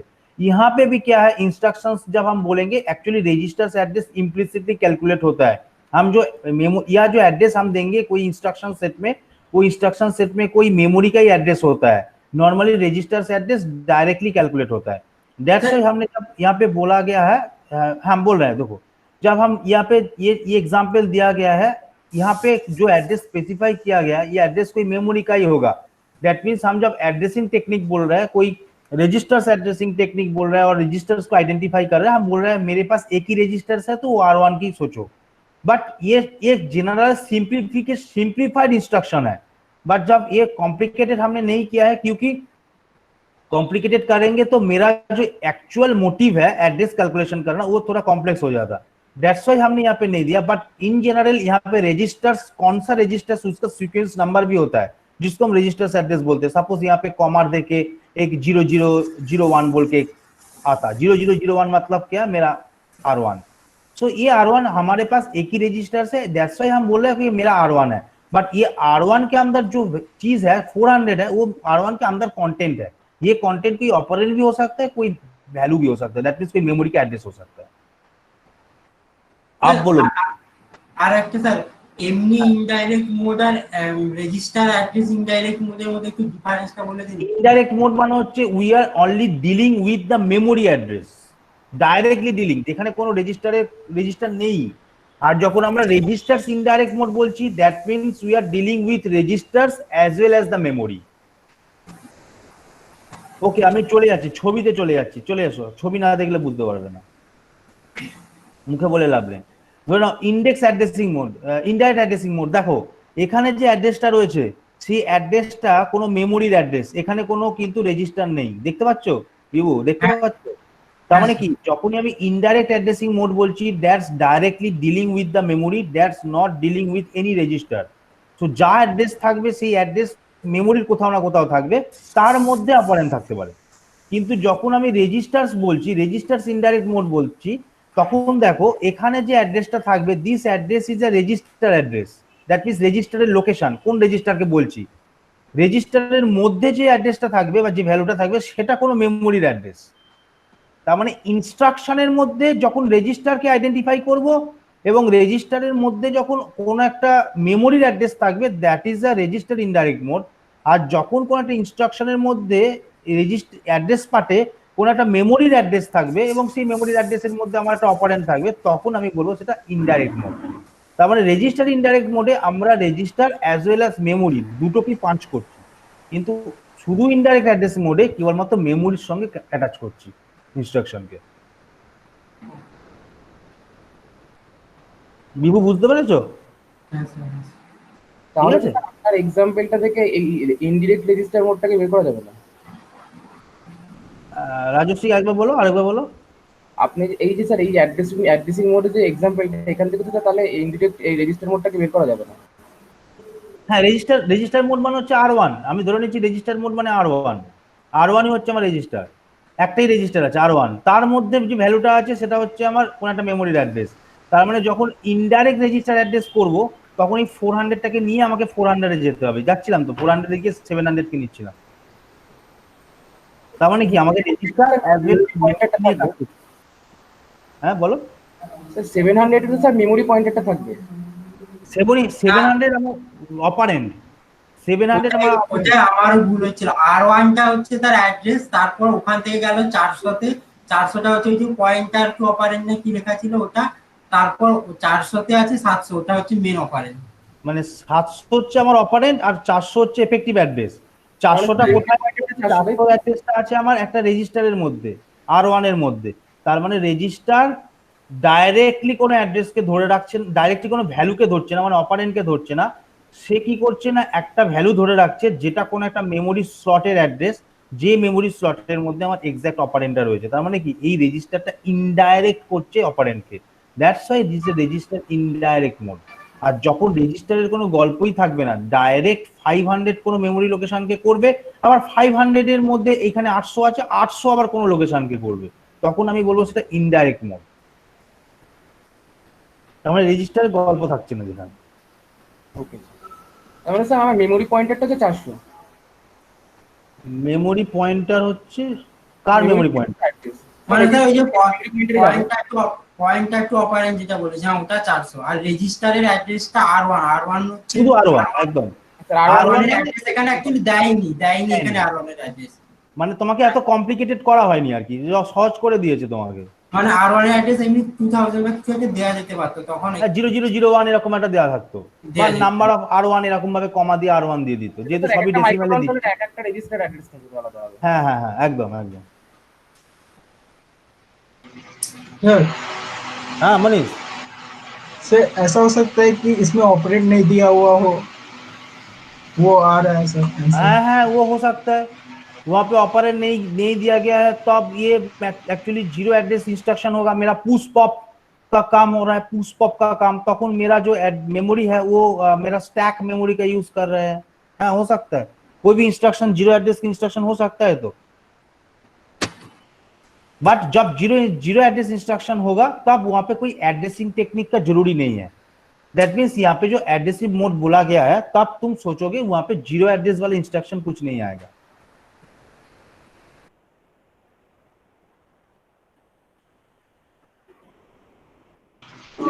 सर हाँ Manish. Sir index addressing note कर रहा हूँ सर। হ্যাঁ করো করো। আচ্ছা আমরা কি কি করেছি একটু দেখে নি, চেক করে নি। আমরা इनडायरेक्ट एड्रेस तक किया है, इनडायरेक्ट पर क्या করব, क्या कर रहे हैं हम मनीष इनडायरेक्ट पर? Register index. रजिस्टर्स इनडायरेक्ट करो करेंगे हम। ओके रजिस्टर इनडायरेक्ट करो आगे। रजिस्टर सर हो इनडायरेक्ट गया क्या है? तो रजिस्टर हो गया, इंडेक्स। बोलो रजिस्टर्स इनडायरेक्ट का वैल्यू बोलो। सर आपने ही तो कराया था अभी। তো আমি বলে দিয়েছি না, তোমরাই বলো, তোমরা বলো।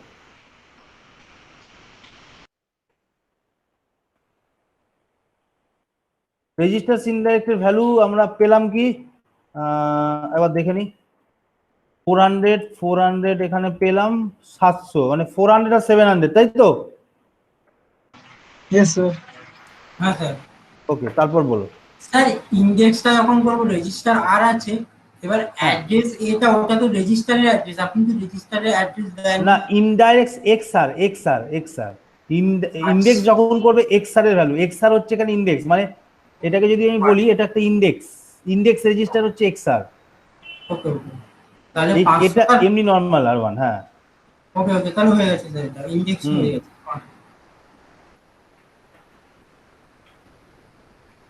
मनीष बोलो, इंडेक्स रजिस्टर तुम किए हो, बोलो।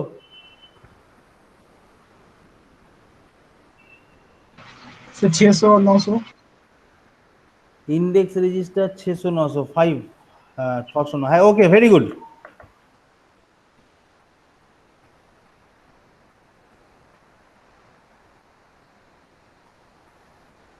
ओके रिलेटिव करो, रिलेटिव। फिर इसके बाद बेस है फिर। बेस यहाँ पे नहीं दिया गया है, यहाँ पे बेस नहीं दिया गया है, दैट मीन्स बेस रजिस्टर्स यहाँ पे नहीं दिया गया है। तो तुम रिलेटिव करो, रिलेटिव।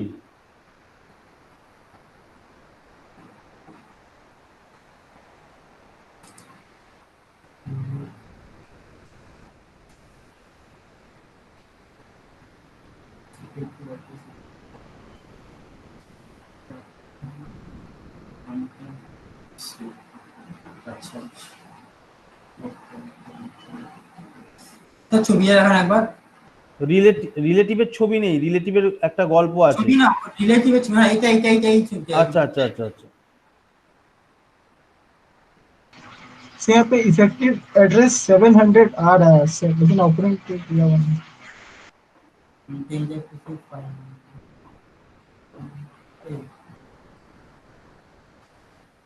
পিসি 200 প্লাস আচ্ছা 700 দিতে হবে। सर ভালো করে বোঝো, ভালো করে বুঝে ক্যালকুলেট করো কি আছে।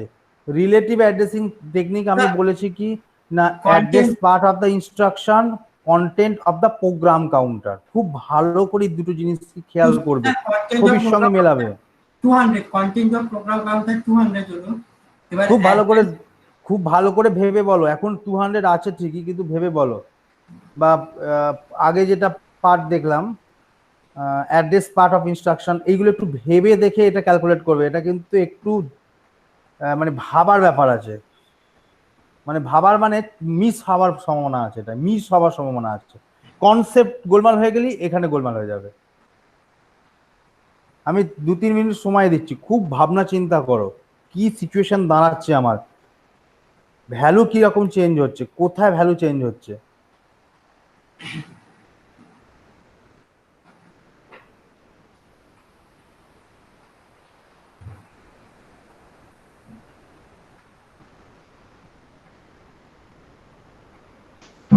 सर 702 और 325। Yes, 702 and 325. Very good. কিন্তু স্যার কিভাবে হলো? What change of question? 702 and 325. Sir হ্যাঁ ইন্ডেক্স বলছি, আমি বলে দিচ্ছি হ্যাঁ হ্যাঁ বলো, একবার বলো। রাজশ্রী বলছো? হ্যাঁ স্যার ইন্ডেক্সটা রেজিস্টার থাকবে স্যার, ইন্ডেক্স রেজিস্টার থাকবে। ইন্ডেক্স রেজিস্টারে আমি ছবি দেখাই তাহলে বুঝতে পারবে। इंडेक्स रजिस्टर छवि की छिलो, इंडेक्स रजिस्टर छवि छिलो। यहाँ पे देखो, यहाँ पे एक रजिस्टर्स दिख रहा है, ये रजिस्टर्स मेरा इंडेक्स रजिस्टर्स है। इंडेक्स रजिस्टर्स मेरा यहाँ पे एक्स कत दीजिए, एक्सआर से डिनोट किया है यहाँ पे। सो इंडेक्स रजिस्टर्स में मेरा एक वैल्यू रहता है, दैट मीन्स इंडेक्स रहता है, और ये एड्रेस में मेरा कौन सा चीज रहता है, मेरा एड्रेस में यहाँ पे ये मेरा बेस एड्रेस रहता है, ये यहाँ पे मेरा बेस एड्रेस रहते हैं। सो उसको क्या करना है, उसको हमको ऐड करना है। सो हम क्या करेंगे, हम यहाँ पे चले जाएंगे। मेरा जो यहाँ पे दिख रहा है, यहाँ पे एड्रेस में 500 है, ठीक है। मेरा इंस्ट्रक्शंस का 500 है, यहाँ पे देखो, दैट मीन्स मेरा ये वाला पार्ट, ये वाला एड्रेस में 500 है। अब हम चले जाते हैं, मेरा इंडेक्स रजिस्टर्स में क्या है, इंडेक्स रजिस्टर्स में 100 है। इस दोनों को क्या करना है, इस दोनों को ऐड करना है। दैट मीन्स मेरा रिजल्ट क्या आएगा, मेरा रिजल्ट आएगा 500 प्लस 100, दैट मीन्स 600। 600 मेरा रिजल्ट है। यहाँ पे देखो 600 जो रिजल्ट मिल रहा है, ये 600 लोकेशन में ही मेरा एग्जैक्ट ऑपरेंड है। दैट मीन्स 600 ही मेरा इफेक्टिव एड्रेस है, और उसके अंदर जो ऑपरेंड है वो मेरा एग्जैक्ट ऑपरेंड है। सो यहाँ पे जो 600 मिल रहा है, 600 कहाँ पे है, 600 यहाँ पे है। 600 मेरा इफेक्टिव एड्रेस है, और उसके अंदर 900 मेरा ऑपरेंड है, ठीक है। तो यहाँ पे इसलिए हमने दिखाया है, जब हम इंडेक्स मोड करेंगे 600 मेरा इफेक्टिव एड्रेस होगा और 900 मेरा ऑपरेंड होगा, ওকে ठीक है। अब রিলেটিভটা বিভু বুঝতে পারেনি, তাই তো? রিলেটিভ ক্লিয়ার হয়নি তো? এমনি এমনি বুঝতে পারছি, আমি ভাবছিলাম ওটা মানে 202 এর নেক্সট ইনস্ট্রাকশন লেখা আছে যেন 500 প্লাস 202 করেছে, কিন্তু স্যার তাও বলেন, তাও স্যার বলে দিন। আমি একদম তুমি ঠিকই বলেছো। দেখো एक्चुअली ব্যাপারটা কি হয়, हम लोगों ने जब प्रोग्राम काउंटर्स के अंदर कोई प्रोग्राम काउंटर एक रजिस्टर्स है, उसके अंदर जो वैल्यू रहता है, वो value next instruction to be executed, जो इंस्ट्रक्शन एग्जीक्यूट करेंगे नेक्स्ट वो होगा। जब देखो पहला जब कोई ये पर्टिकुलर इंस्ट्रक्शंस एग्जीक्यूट नहीं कर रहे थे, एकदम इनिशियल स्टेज में मेरा प्रोग्राम काउंटर के अंदर 200 है। दैट मीन्स ये फेच होने के बाद क्या होगा, 200 लोकेशंस एक्टिव होगा। दैट मीन्स मेरा 200 और 200 ये दोनों लोकेशंस लेके ही मेरा इंस्ट्रक्शंस है। सो कंट्रोल यूनिट क्या करेगा, कंट्रोल यूनिट ये पर्टिकुलर लोकेशन को आइडेंटिफाई करने के बाद ईच एंड एवरी मॉड्यूल को डिकोड करेगा। दैट मीन्स फेच करेगा, उसके बाद डिकोड करेगा। डिकोड करने के बाद उसका जो इंफॉर्मेशन है, उस इंफॉर्मेशन मिल जाने के बाद जो इफेक्टिव एड्रेस है वो कैलकुलेट करने के बाद क्या करेगा, ये टोटल चीज को एलयू को दे देगा, बोलेगा तुम इस पार्ट को एग्जीक्यूट करो अकॉर्डिंग टू द ऑपरेशन। जब वो एलयू को बोलेगा जे ये इंस्ट्रक्शन को तुम एग्जीक्यूट करो, तब वो एग्जीक्यूशन स्टेज में चले जाएगा, तब ये इंस्ट्रक्शन एग्जीक्यूशन स्टेज में चले जाएगा। दैट मीन्स रनिंग स्टेज में चले जाएगा। जब ये एग्जीक्यूशन कर रहे हैं, तब यहाँ पे एक और एक रजिस्टर्स होता है, हमने बोला था वो है आई रजिस्टर्स, ठीक है। वो है आई रजिस्टर्स, वो आई रजिस्टर्स के अंदर मेरा ये 200 लोकेशन शिफ्ट हो जाता है, और प्रोग्राम काउंटर्स में कौन आ जाता है, नेक्स्ट वाला इंस्ट्रक्शन जो एग्जीक्यूट होने वाला है। नेक्स्ट वाला इंस्ट्रक्शन कौन सा है, 202 लोकेशन में है नेक्स्ट वाला इंस्ट्रक्शन, वो होने वाला है। दैट मीन्स प्रोग्राम काउंटर में 202 चले आते। तो जब प्रोग्राम काउंटर 202 चले आते, हम रिलेटिव एड्रेस में क्या किया था, रिलेटिव एड्रेस तुम देखोगे मेरा content of the program counter and address part of the instruction. That means address part of the instruction तो पहले था, जो था वो हो गया, जो चल रहा है वो तो एड्रेस पार्ट ऑफ इंस्ट्रक्शन 500 था, बट प्रोग्राम काउंटर में आप क्या आ गया, आप आ गया 202। सो 202 लोकेशन के साथ 202 जब तुम के साथ जब 500 को तुम ऐड करोगे तो तुम्हारा इफेक्टिव एड्रेस कौन सा मिलेगा, 702। 702 तुम्हारा इफेक्टिव एड्रेस है और उसके अंदर जो वैल्यू है 325 ये तुम्हारा ऑपरेंड है। सो जब तुम रिलेटिव एड्रेसिंग मोड यूज करोगे तब देखना अच्छी तरह से, ये चीज देखना प्रोग्राम काउंटर आप कहाँ पे दिख रहा है और ये इंस्ट्रक्शन चल रहा है तभी तो वो काम कर रहा है। जो जब चल रहा है तब मेरा प्रोग्राम काउंटर 200 अब नहीं रहेगा, चेंज होके नेक्स्ट इंस्ट्रक्शन नेक्स्ट स्लॉट में चले जाएगा, तब प्रोग्राम काउंटर इनिशियली 202 हो जाएगा। उसके हिसाब से उसको कैलकुलेशन करने के बाद तुम्हारा इफेक्टिव एड्रेस कैलकुलेट होगा, उसके अंदर ऑपरेंड रहेगा। सो दैट्स व्हाई मेरा रिलेटिव एड्रेसिंग मोड जो रहेगा वो 702 होगा और मेरा ऑपरेंड होगा 325। স্যার হ্যাঁ বলো বলো। তো সরি স্যার আরেকবার একটু বুঝিয়ে দেবেন। এইটা আরেকবার বুঝিয়ে দেবো। ওকে, কি বললাম দেখো খেয়াল করো, আমি প্রথম থেকে আরেকবার বলছি। আমরা কি করি, আমাদের কাছে কিছু দুটো অনেক ধরনের রেজিস্টার থাকে, কিছু স্পেসিফিক টাইপ অফ রেজিস্টার থাকে। তার মধ্যে পিসি একটা রেজিস্টার মানে প্রোগ্রাম কাউন্টার একটা রেজিস্টার, যে প্রোগ্রাম কাউন্টারের মধ্যে আমরা সেই ভ্যালুগুলোকেই রাখি, মানে সেই অ্যাড্রেসই থাকে যে ইনস্ট্রাকশনটা নেক্সট ঠিক তার পরের ইনস্ট্রাকশনটা এক্সিকিউট করবে, সেই ইনস্ট্রাকশনটা যে অ্যাড্রেসে রয়েছে তার ভ্যালুটা প্রোগ্রাম কাউন্টারের মধ্যে থাকে। আর আই রেজিস্টার মানে ইনস্ট্রাকশন রেজিস্টার বলে একটা রেজিস্টার থাকে, যে ইনস্ট্রাকশন রেজিস্টারের মধ্যে যে ইনস্ট্রাকশনটা এখন এক্সিকিউট করছে তার অ্যাড্রেসটা থাকে। ঠিক আছে, এই দুটো আগে ভালো করে বোঝো। প্রোগ্রাম কাউন্টারের মধ্যে আমাকে যে ইনস্ট্রাকশনটা এক্সিকিউট করবে নেক্সট যে ইনস্ট্রাকশনটা এক্সিকিউট করবে সেটা থাকে, আর আই রেজিস্টার বা ইনস্ট্রাকশন রেজিস্টারের মধ্যে যেটা এখন এক্সিকিউট করছে সেটা থাকে। এখন ইনিশিয়াল স্টেজ দেখো, ইনিশিয়াল স্টেজে যখন কিছু স্টার্টিং হয়নি, তোমাকে ছবিটা দিয়েছে, তার মানে এখন কোনো এক্সিকিউশন স্টার্টিং হয়নি, তার মানে প্রোগ্রাম কাউন্টারের মধ্যে 200 আছে, মানে 200 লোকেশনের ইনস্ট্রাকশনটা এবার এক্সিকিউট হবে।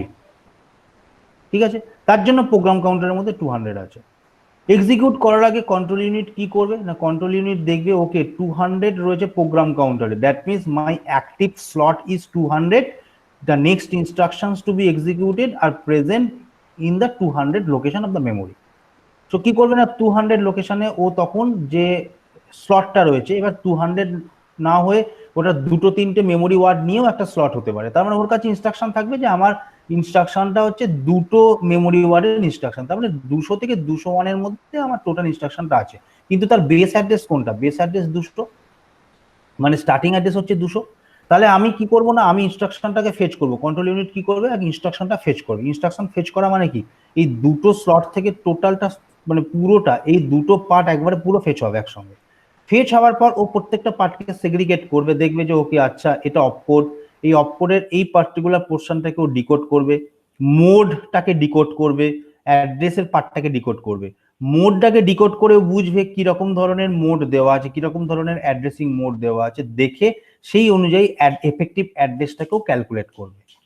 ঠিক আছে, যেটা আমরা এতক্ষণ ধরে দেখছি, এফেক্টিভ অ্যাড্রেসটা ক্যালকুলেট করবে। যখন সমস্ত কিছু ক্যালকুলেশন করা কমপ্লিট হয়ে গেল, বুঝে গেল যে কি কি করতে হবে, তখন এলইউ কে বলবে তুমি এবার এটাকে এক্সিকিউট করো। এবার কন্ট্রোল ইউনিট কিন্তু বললো ওকে তুমি এক্সিকিউট করো, কন্ট্রোল ইউনিট কিন্তু ম্যানেজ করছে, কন্ট্রোল ইউনিটের কাজ কিন্তু আর কিছু নেই, এবার এলইউর কাজ চলে এলো। এবার এলইউ তে যখন কোন একটা ইনস্ট্রাকশন এক্সিকিউট করছে তার মানে কি আমার ইনস্ট্রাকশনটা রান করছে, এবার আমার ইনস্ট্রাকশনটা এবার রান করতে শুরু করেছে। যখন ইনস্ট্রাকশনটা রান করতে শুরু করবে তখন এই প্রোগ্রাম কাউন্টারে যে 200 ভ্যালুটা ছিল সেটা এখন ইনস্ট্রাকশন রেজিস্টারে চলে আসবে, কারণ আমরা বলেছি যে আই রেজিস্টারের মধ্যে যে ইনস্ট্রাকশনটা এক্সিকিউট করছে তার অ্যাড্রেসটা থাকে, আর প্রোগ্রাম কাউন্টারের মধ্যে নেক্সট অ্যাড্রেস যেটা এক্সিকিউট করবে সেটা থাকে। আগে 200 ছিল, কেননা আগে কোনো ইনস্ট্রাকশন এক্সিকিউট করছিল না, নেক্সট ইনস্ট্রাকশন 200 ছিল, এখন 200 এক্সিকিউট করছে, তার মানে 200 যদি এক্সিকিউট করে তাহলে 200 ইনস্ট্রাকশন রেজিস্টারের মধ্যে থাকবে, প্রোগ্রাম কাউন্টার রেজিস্টারের মধ্যে থাকবে না। প্রোগ্রাম কাউন্টার রেজিস্টারের মধ্যে কোনটা আসবে, ঠিক তার পরের ইনস্ট্রাকশন যেটা এক্সিকিউট করবে এটা কমপ্লিট হবার পর, মানে এটা কমপ্লিট হবার পর, তাহলে নেক্সট ইনস্ট্রাকশন আমার কোথায় আছে, নেক্সট ইনস্ট্রাকশন আছে আমার এখানে, সেটা কত নম্বরে 202 তে, তাহলে সঙ্গে সঙ্গে প্রোগ্রাম কন্ট্রোলে চলে আসবে, প্রোগ্রাম কাউন্টারে চলে আসবে 202। ওকে, কিন্তু 202 চলে এসছে মানে কি, এখনো তো 202 অ্যাক্টিভ হয়নি, কেননা 202 তো এখনো কন্ট্রোল ইউনিট ওই লোকেশনটাকে এখনো ফেচ করেনি, এখন তো 200 এক্সিকিউট করছে। এটা কমপ্লিট হবার বা পর কন্ট্রোল ইউনিট দেখবে ওকে আমার প্রোগ্রাম কাউন্টারে 202 হয়ে গেছে, তার মানে 202 এর অ্যাড্রেসটা আমাকে এবার ফ্যাচ করতে হবে, 202 এর ইনস্ট্রাকশনটা আমাকে এবার ফেচ করতে হবে। তাহলে যতক্ষণ না ফেচ হচ্ছে ততক্ষণ পর্যন্ত আমার এফেক্টিভ পার্টিকুলার ইনস্ট্রাকশন হচ্ছে 200 থেকে 201, তার মানে তার অ্যাড্রেসটা হচ্ছে 500ই আছে, কিন্তু তার প্রোগ্রাম কাউন্টারের ভ্যালু চেঞ্জ হয়ে গেছে 202। তাহলে 202 প্লাস 500 কত হয়েছে 702 রিলেটিভ অ্যাড্রেস মোডে 702। তাহলে 702 কত নম্বর লোকেশনে রয়েছে, এই 702 লোকেশনে রয়েছে, তার মধ্যে অপারেন্ড হচ্ছে 325, তার মানে অ্যাকুমুলেটরের মধ্যে যাবে 325 আর এফেক্টিভ অ্যাড্রেস হবে 702। সেটাই আমি এখানে লিখেছি, এফেক্টিভ অ্যাড্রেস হবে 702 আর मेरा ऑपरेंड হবে 325। क्लियर? हाँ सर। ओके, और किसी का कोई डाउट? बाकीরা তো বসে বসে খালি ঘুমোয় কিনা কে জানে, বাকিদের তো কোনো সারা শব্দ নেই। ঋতব্রত কি আছে? একটু বাদে আবার বলবে আমি তো ছিলাম, অ্যাটেন্ডেন্স কই, দেখো একটু আগেই সকালবেলা মেসেজ করেছে।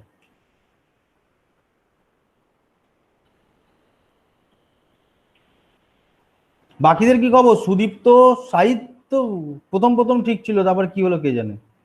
শুভদীপ क्लियर সাহিদ समझ पा रहा है तो? ওকে, শুভদীপ সমাজ বুঝতে পেরেছে, আচ্ছা ভালো, না হলে মুশকিল হয়ে যাবে। সায়নের কি খবর? সায়ন প্রথম প্রথম ঠিকঠাক করছিল, আবার সাইলেন্ট হয়ে গেল।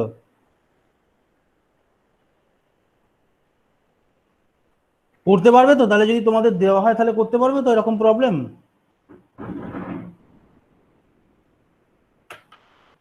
ঠিক আছে, তাহলে আমরা এই পোর্শন থেকে বেরিয়ে আসছি, ঠিক আছে? ওকে, তাহলে আমরা নেক্সট পার্টে চলে আসছি। नेक्स्ट पार्ट, जो पार्ट हमने अब किया है वो है data transfer and manipulation instruction. मेरे पास डिफरेंट टाइप्स ऑफ इंस्ट्रक्शन होते हैं। हमने अभी तक जो पार्ट देखा है, हमने इंस्ट्रक्शंस के बारे में सीखा है, हमने देखा है इंस्ट्रक्शंस फॉर्मेट क्या होता है, हमने देखा है डिफरेंट जो एड्रेसिंग मोड होता है वो क्या होता है, डिफरेंट एड्रेसिंग इंस्ट्रक्शंस क्या होता है, डिफरेंट एड्रेसिंग इंस्ट्रक्शंस क्या होता है, वो भी हमने देखा है। अब हम देखने वाले हैं हमारे पास जो डिफरेंट टाइप ऑफ इंस्ट्रक्शंस होते हैं, वो टाइप ऑफ इंस्ट्रक्शन के हिसाब से हम इसको सेग्रीगेट कर लेते, हम बोलते हैं उसको data transfer instructions, manipulation instructions, control instructions, ये डिफरेंट टाइप ऑफ इंस्ट्रक्शंस होते हैं। हम आज जो चीज पढ़ेंगे वो होता है डेटा ट्रांसफर और मैनिपुलेशन इंस्ट्रक्शन। नेक्स्ट दिन जो हम पढ़ेंगे वो है कंट्रोल इंस्ट्रक्शंस। इजी है, कुछ टेबल है, कुछ इंस्ट्रक्शंस है, कैसे देखते वो देखेंगे। लॉजिकल पार्ट थोड़ा कम है, यहाँ पे लॉजिकल पार्ट नहीं है, लॉजिकल पार्ट हमारे पास जो हुआ था वो हमने कवर कर दिया। यहाँ पे थोड़ा इंफॉर्मेटिव पार्ट है, ये चीज बोलते हैं, इसको ये बोलते हैं, इसको जस्ट याद रखना है, इसको जस्ट देखना है, ठीक है। सो डेटा ट्रांसफर और मैनिपुलेशन इंस्ट्रक्शंस के बारे में आज हम देखेंगे। सो हमने दिखाया है यहाँ पे टाइप ऑफ इंस्ट्रक्शंस क्या होता है, हमारे डेटा ट्रांसफर इंस्ट्रक्शन होता है, डेटा मैनिपुलेशन इंस्ट्रक्शन होता है, प्रोग्राम कंट्रोल इंस्ट्रक्शंस होता है। प्रोग्राम कंट्रोल इंस्ट्रक्शंस हम नेक्स्ट दिन में पढ़ेंगे, देखेंगे क्या क्या होता है, उसका स्ट्रक्चर क्या है वो हम देखेंगे। आज हम देखेंगे डेटा ट्रांसफर इंस्ट्रक्शन और डेटा मैनिपुलेशन इंस्ट्रक्शन क्या है, ठीक है। स्ट्रक्चर मतलब मेरा फॉर्मेट सेम है, बट काम क्या करते हैं वो हम देखेंगे। सो पहले चले जाते हैं हम डेटा ट्रांसफर इंस्ट्रक्शंस में। सो पहले देखो हमने क्या बोला है, data transfer instructions moves data from one place to another without changing the data और कंटेंट, और विदाउट चेंज द डेटा और कंटेंट। दैट मीन्स हमको डेटा ट्रांसफर इंस्ट्रक्शंस ये काम करेगा, तुम्हारा डेटा को पर्टिकुलर एक मॉड्यूल से और एक मॉड्यूल में कन्वर्ट करेगा, दैट मीन्स ट्रांसफर करेगा। हो सकता है तुम्हारा डेटा इनपुट और आउटपुट डिवाइस से रजिस्टर्स में ले रहा है, दैट मीन्स डेटा ट्रांसफर कर रहा है। हो सकता है तुम्हारा डेटा जो कंटेंट है वो रजिस्टर से मेमोरी में ले रहा है, और ये भी हो सकता है मेमोरी से रजिस्टर में भी ले रहा है। सो जब ये ट्रांसफर होगा विदाउट चेंजिंग द डेटा, सो ये डेटा ट्रांसफर करने के लिए हमारे पास जो इंस्ट्रक्शंस टाइप होते हैं उसको हम बोलते हैं डेटा ट्रांसफर इंस्ट्रक्शन। सो दो नंबर पॉइंट पे हमने वो चीज ही बोला है, the most common transfers are between memory to processor registers, between processor registers and input output, and between processor register themselves. That means processors के अंदर भी जब हम कोई दोनों प्रोसेसर्स के अंदर जो जब कोई डेटा ट्रांसफर होगा तब भी डेटा ट्रांसफर इंस्ट्रक्शंस हो सकता है। मेमोरी से रजिस्टर्स को, रजिस्टर से मेमोरी से, इनपुट आउटपुट डिवाइस से रजिस्टर से इनपुट आउटपुट डिवाइस से, जो भी है, जो भी डेटा हम ट्रांसफर करेंगे विदाउट चेंजिंग द डेटा, हम क्या करेंगे, हमारे पास जो इंस्ट्रक्शंस डिफरेंट इंस्ट्रक्शंस टाइप्स है उसमें से ओनली डेटा ट्रांसफर इंस्ट्रक्शंस को हम यूज करेंगे। हम देखेंगे क्या क्या इंस्ट्रक्शंस हो सकता है, क्या क्या, दैट मीन्स क्या क्या ऑपरेशंस हो सकता है, ये इंस्ट्रक्शंस में क्या क्या ऑपरेशंस हो सकता है। क्या क्या ऑपरेशंस है, लोड है जिसको हम एलडी बोलते हैं, स्टोर है जिसको हम एसटी बोलते हैं, मूव है जिसको हम एमओवी बोलते हैं, ये वाला पार्ट तुम माइक्रो प्रोसेसर माइक्रो कंट्रोलर में यूज कर रहे हो। एक्सचेंज हम एक्ससीएच बोलते हैं, इनपुट को आईएन बोलते हैं, आउटपुट को आउट बोलते हैं, पुश को पुश बोलते हैं, पॉप को पॉप बोलते हैं। सो ये वाला मेरा ऑपरेशंस है और इसको हम माइक्रो प्रोग्राम माइक्रो कंट्रोलर जब हम प्रोग्रामिंग करते हैं तब यहाँ पे इस तरीके से हम बोलते हैं। सो हम देखने वाले हैं इसका काम क्या है। सो लोड का जो काम दिख रहा है लोड का काम है transfer data from memory to process register, that mean processor register, usual in accumulator. कोई प्रोसेसर रजिस्टर्स भी हो सकता है, that means R1 R2 R3, ये जो डिफरेंट रजिस्टर्स है, ये रजिस्टर्स में भी तुम मेमोरी से कोई डेटा जब तुम मूव करोगे, जब तुमको डेटा को रखोगे, ट्रांसफर करोगे, तब तुम्हारा इंस्ट्रक्शंस में ऑफ कोड क्या होगा, लोड होगा, लोड LOAD लोड होगा। हो सकता है वो particular registers R1 R2 R3 ना हो के एक्यूमुलेटर रजिस्टर्स भी हो सकता है। जब हम बोले थे हमारे पास डिफरेंट तरीका की ऑर्गेनाइजेशंस होता है कंट्रोल से सीपीयू के अंदर। एक होता है रजिस्टर्स ऑर्गेनाइजेशन जो हमारा इन जनरल कंप्यूटर सिस्टम्स में होता है, बहुत सारा रजिस्टर्स लेके हम एक सीपीयू क्रिएट कर लेते हैं। और एक होता है accumulator registers. Accumulator registers only one addressing जो टेक्निक है उसको फॉलो करते हैं। बट मेरे पास जो रजिस्टर्स, बहुत सारे रजिस्टर्स ऑर्गेनाइजेशन होते हैं, तब वहाँ पे 1 एड्रेस 2 एड्रेस 3 एड्रेस सब कुछ फॉलो करते हैं। और मेरे पास और एक टाइप ऑफ होते हैं, वो हम बोलते हैं उसको स्टैक ऑर्गेनाइजेशन, जहाँ पे कोई एड्रेस का जरूरी नहीं है, बिकॉज वो एड्रेस को हम पॉइंट करते हैं उसका टॉप ऑफ द स्टैक से, जस्ट उसको ऑपरेशंस करने के लिए मेरे पास पुश और पॉप का होता है। दैट मीन्स लोड ऑपरेशंस का काम है मेरा मेमोरी से प्रोसेसर रजिस्टर्स में और एक्यूमुलेटर में कोई डेटा को जब हम ट्रांसफर करेंगे तब हम लोड लगाएंगे। स्टोर का काम क्या है, स्टोर का काम है transfer data from a processor register into memory. जब हम प्रोसेसर रजिस्टर से कोई डेटा को मेमोरी में ट्रांसफर करेंगे, जब कोई डेटा को प्रोसेसर रजिस्टर से मेमोरी में ट्रांसफर करेंगे तो आप बोलेंगे स्टोर, खूब माइंड इट, ये बोलेंगे स्टोर। तो आप जब तुम्हारे पास कोई इंस्ट्रक्शंस दिखाएगा स्टोर कॉमा स्पेस कॉमा कोई वैल्यू कॉमा कोई वैल्यू, दैट मीन्स तुमको मालूम होना चाहिए स्टोर मतलब मेरा रजिस्टर्स का कंटेंट हम मेमोरी में स्टोर कर रहे हैं, दैट मीन्स मेमोरी में ट्रांसफर कर रहे हैं। मूव क्या होता है, transfer data from one register to another, CPU registers and memory और बिटवीन टू मेमोरी वर्ड। ये हो सकता है हम नॉर्मली जब दोनों रजिस्टर्स के अंदर हम मूव करते हैं और दोनों मेमोरी वर्ड के भीतर जब हम कोई डेटा ट्रांसफर करते हैं, इन जनरली हम मूव बोलते हैं।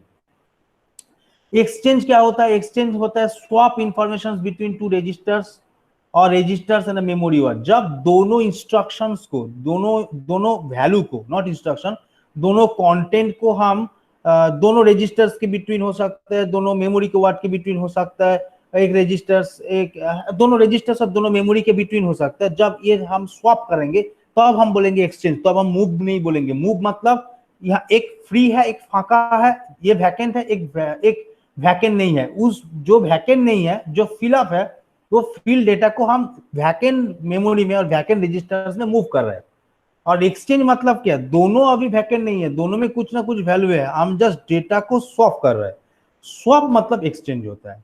इनपुट और आउटपुट मतलब क्या, transfer data among processor registers and input output terminal.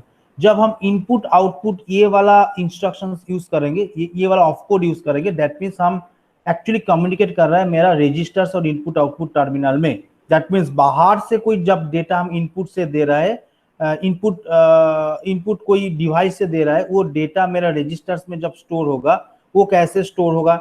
That means उसके लिए मेरे पास जो इंस्ट्रक्शंस चाहिए है वो इनपुट इंस्ट्रक्शंस है।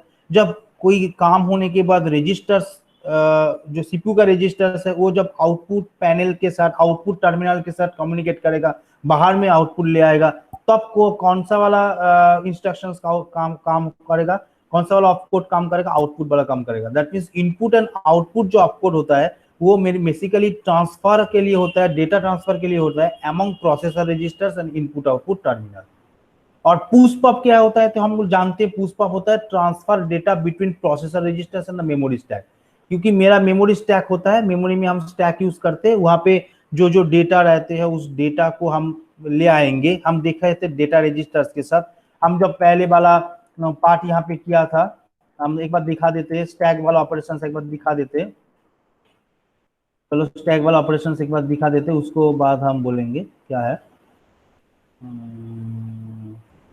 ये वाला जो पार्ट हमने दिखा था, देखो यहाँ पे एक्चुअली मेमोरी रजिस्टर्स है, मेमोरी स्टैक है, यहाँ पे कुछ डेटा रखने वाले हैं। ऊपर वाला सेक्शन जो होता है वहां से टॉप ऑफ द स्टैक हिसाब कर लेते, वो डेटा जब बाहर आएगा मेरा डेटा रजिस्टर्स में आ जाता है। डेटा रजिस्टर्स मेरा एक सीपीयू का ही पार्ट है।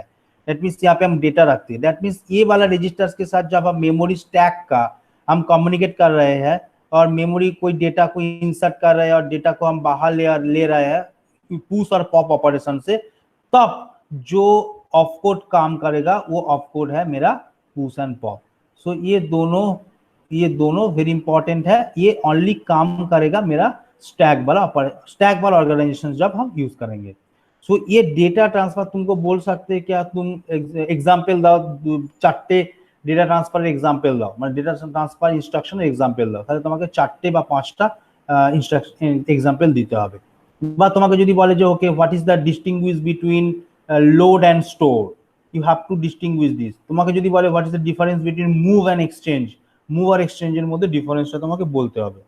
ঠিক আছে, সো এরকম টাইপের জিনিস তোমাকে মনে রাখতে হবে বা জাস্ট জানতে হবে। দ্যাটস দ্য ইনফরমেটিভ পার্ট, এটা তোমাদের জানতে হবে। হ্যাঁ বলো। এক্সচেঞ্জ প্রসেসটা কি হবে? এক্সচেঞ্জ প্রসেসটা যখন হবে তার জন্য টেম্পোরারি একটা রেজিস্টার্স ইউজ করবে, তবে হবে। বা এরকম ভাবে হতে পারে যে আমরা এরকম ভাবে করতে পারি, এটা হচ্ছে প্রোগ্রামেটিক্যালি উপরে। ধরে নাও আমি বললাম যে আমরা নর্মালি একটা সিকোয়েন্স শিখেছিলাম যে ধরে নাও এ একটা আমার কাছে রেজিস্টার্স আছে, বি একটা রেজিস্টার্স আছে, এ একটা রেজিস্টার্স আছে, বি একটা রেজিস্টার্স আছে। এর মধ্যে ধরে নাও একটা ভ্যালু আছে 10 আর বি এর মধ্যে ধরে নাও একটা ভ্যালু আছে 20। এবার তুমি চাইতে পারো যে তুমি কি রকম ধরনের চাইছো। তুমি ধরে নাও একটা ইনস্ট্রাকশন বলে সি বলে তুমি একটা রেজিস্টার ইউজ করবে, তুমি নর্মাল সোয়াপিং টেকনিকে ইউজ করতে পারো। অথবা আমরা একটা পজিটিভ প্লাসের একটা টেকনিক করেছিলাম না, জানতাম না A equals to A plus B, এরকম ধরনের কাজ হবে। দ্যাট মিনস তখন যদি হয় তাহলে এর মধ্যে আমার চলে আসবে 30, তুমি 30 চলে আসবে। তারপরে কি করব, তারপরে আমাকে করতে হবে কি না, B is equal to A minus B. That means তখন এ বি এর মধ্যে চলে আসবে 10, অথবা তখন তুমি এবার কি করবে, A is equal to A minus B, তাহলে এর মধ্যে চলে আসবে 20। তাহলে দেখো এটা কিন্তু ট্রান্সফার হচ্ছে, মানে এক্সিকিউট মানে তোমার সোয়াপ করছে। তুমি কিরকম কিভাবে ইনস্ট্রাকশনটা এক্সিকিউট করবে, তুমি কিভাবে সোয়াপটা করবে, এক্সচেঞ্জটা করবে, সেটার উপর ডিপেন্ড করছে। মানে এইভাবে ইন্টারনালি এইভাবে হয়। তুমি তো নর্মালি লিখে দেবে এক্সচেঞ্জ R1, R2, বাট ওরা ভেতরে যে লজিকটা ইউজ করবে সেইটা আইদার ইউজ করতে পারে, মানে নর্মালি এই টেকনিক ইউজ করে, নর্মালি এই টেকনিকটাই ওরা ইউজ করে। স্যার এই টেকনিকটার থেকে তো মনে হয় একটা মেমোরি নিয়ে সেটার সাথে সোয়াপ করলে স্যার ওটা আরো তাড়াতাড়ি এক্সিকিউট হবে। না, এটা কখনো, তুমি যখন রেজিস্টার নিয়ে ডিল করছো তখন রেজিস্টার কিন্তু মেমোরি থেকে ফাস্ট। তুমি যেটা বলছো যে একটা মেমোরি নিয়ে আমি ডিল করতে পারি, কিন্তু মেমোরি থেকে কিন্তু রেজিস্টার ফাস্ট, মানে ক্যালকুলেশন থেকেও মানে ফাস্ট হয়ে যাবে রেজিস্টার ইউজ করলে। রেজিস্টার ইউজ করলে তোমার অ্যাকচুয়ালি কি, তুমি যখন কোনো একটা ক্যালকুলেশন ইউজ করছো তখন তো তোমাকে আগে পার্টিকুলার ওই ডিভাইসটাকে, পার্টিকুলার ওই মেমোরিটাকে তো অ্যাক্সেস করতে হবে, লোকেশনটাকে তো অ্যাক্সেস করতে হবে। তাহলে আমি যদি দেখি অ্যাক্সেসিং টেকনিকের রেসপেক্টে যদি দেখি, তাহলে মেমোরি কিন্তু রেজিস্টারের থেকে স্লো। তাহলে তোমাকে ফার্স্টে আগে মেমোরিটাকে অ্যাক্সেস করতে হবে, তারপরে ডেটা রাখতে হবে, তারপরে আবার বারবার ওই ডেটা মানে ফেচ করা, ডেটা স্টোর করা, এটাতে যা সময় লাগবে, তুমি যদি ক্যালকুলেশনটা রেজিস্টারের মধ্যে করতে পারো তাহলে ক্যালকুলেশনটা অনেক বেশি ফাস্ট হবে। বুঝতে পারলে? হ্যাঁ সুতরাং এর ইন্টারনাল স্ট্রাকচার মানে কিভাবে প্রোগ্রাম করা আছে, তোমার সিপিইউতে তো প্রোগ্রাম করা আছে, কিরকম ভাবে প্রোগ্রাম করা আছে, কিভাবে ম্যানেজ, ওখানে বলা আছে যে সোয়াপিংটা কি টেকনিকে হবে ইন্টারনালি, সেটা যদি এই টেকনিকে থাকে অনেকটা ফাস্ট হবে। আর যদি বলা থাকে না আমাকে একটা ইন্টারনাল মেমোরি ইউজ করে করতে হবে, সেটাতেও আমার হবে, সেটার জন্য স্লো হবে। এবার সেই টেকনিকটা যারা একদম আর্কিটেক্ট হয় তারা এটা বলতে পারবে বা তারা এটা জানে যে কি টেকনিকে এটা করা আছে। তুমি অ্যাজ এ প্রোগ্রামার কেবলমাত্র এক্সচেঞ্জ ইনফরমেশনটা লাগিয়েছো, মানে এক্সচেঞ্জ ইনস্ট্রাকশনটা লাগিয়েছো, দ্যাটস ওয়াই এই এক্সচেঞ্জ ইনস্ট্রাকশনটা তোমার রয়েছে। তুমি এক্সচেঞ্জ করছো এক্সচেঞ্জ R1, R2, জাস্ট এইটা লাগিয়েছো এক্সচেঞ্জ। মানে তুমি যদি এটা দেখো এক্সচেঞ্জ তো নয়, তুমি যদি দেখো এখান থেকে এক্সচেঞ্জের জন্য যেটা রয়েছে ECXCH মানে XCH, মানে তুমি যদি বলো XCH এই particular ইনস্ট্রাকশনটা লাগিয়েছো R1, R2, that means whatever the content present in the R1 that swap to the R2 and R2 is swap to the R1. So you are just execute these particular instructions from your programming level, but कैसे वो चीज हो रहा है internally, कैसे हो रहा है, उसके लिए जो इंटरनल आर्किटेक्चर में वो काम किया गया है वो ये भी हो सकता है, और दूसरा भी हो सकता है कोई मेमोरी इंस्ट्रक्शंस ले रहा है, मेमोरी में हम कोई डेटा स्टोर करने के बाद दैट मीन्स मेमोरी के हम थर्ड स्टोरेज के हिसाब से यूज कर रहे हैं, और हो सकता है कोई थर्ड एक रजिस्टर्स है, वो रजिस्टर्स को सपोज सी एक रजिस्टर्स है, सी रजिस्टर्स को भी तुम यूज कर रहे हो। सो कौन सा टेक्निक वहां पे आर्किटेक्ट इंक्लूड किया गया है, इंक्लूड किया है, उसके हिसाब से ही इंटरनल वाला काम होगा, बट तुम तो ये चला रहे हो और कुछ नहीं। ठीक है राजश्री, क्लियर হলো? হ্যাঁ স্যার। सर अमनीश, सर यहाँ पे जो मूव हो रहा है, मूव हो रहा है या कॉपी हो रहा है? मूव हो रहा है मतलब मूव हो रहा है मतलब हाँ मूव ही हो रहा है, कॉपी नहीं हो रहा है, नहीं कॉपी नहीं हो रहा है, मूव ही हो रहा है, मूव ही हो रहा है। एक्चुअली क्या होता है हम बोलते हैं, देखो हम जब मूव चलाते हैं ना इंटरनली, जब हम बोलते हैं मूव तुम जो बोले मूव मतलब कॉपी हो रहा है, ठीक है। हम ए में सपोज ए एक वेरिएबल्स है, ए के अंदर सपोज R1 लिख लेते, चलो R1 के अंदर 10 है, हम चाहते हैं R1 का जो वैल्यू है वो R2 में हम मूव करेंगे, R2 में हम मूव करेंगे, इसीलिए हम मूव इंस्ट्रक्शंस लगाते हैं। सोचो क्या होता है, सोचो हम मूव लगाते हैं, हम क्या बोलते हैं, मूव करो R2 को, मूव करो R1 को, मूव करो R2 में, R1 को मूव करो R2 में, ठीक है, R1 को मूव करो R2 में।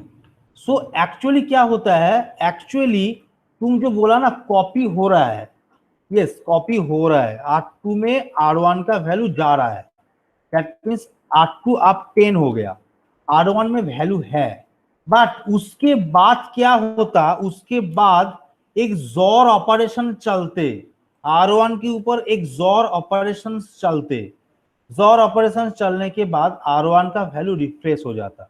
सपोज ये 10 है, 10 का जब बाइनरी तुम करोगे 1010, उसके ऊपर वो वैल्यू लेके जोर ऑपरेशन हम चलाया था, एरिथमेटिक ऑपरेशंस में हम एक चीज जोर का जिक्र किया ना, जोर ऑपरेशन चलते हैं, जोर ऑपरेशन जब चलेगा क्या होगा, 1010 हो जाता, 1010 हो जाने के बाद ये वाला पार्ट रिफ्रेश हो जाता, दैट मीन्स 0000 हो जाता, दैट मीन्स तुम्हारा R1 क्या हो, R1 रिफ्रेश हो गया।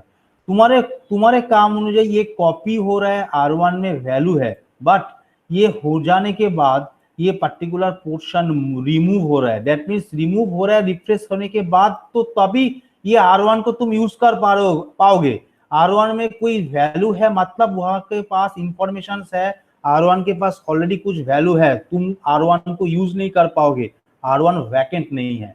सो R1 का वैल्यू R2 में कॉपी होने के बाद एक इंस्ट्रक्शंस चलेगा जो जोर ऑपरेशंस होगा। जोर ऑपरेशंस होने के बाद R1 क्या करेगा, टोटल रीसेट हो जाएगा।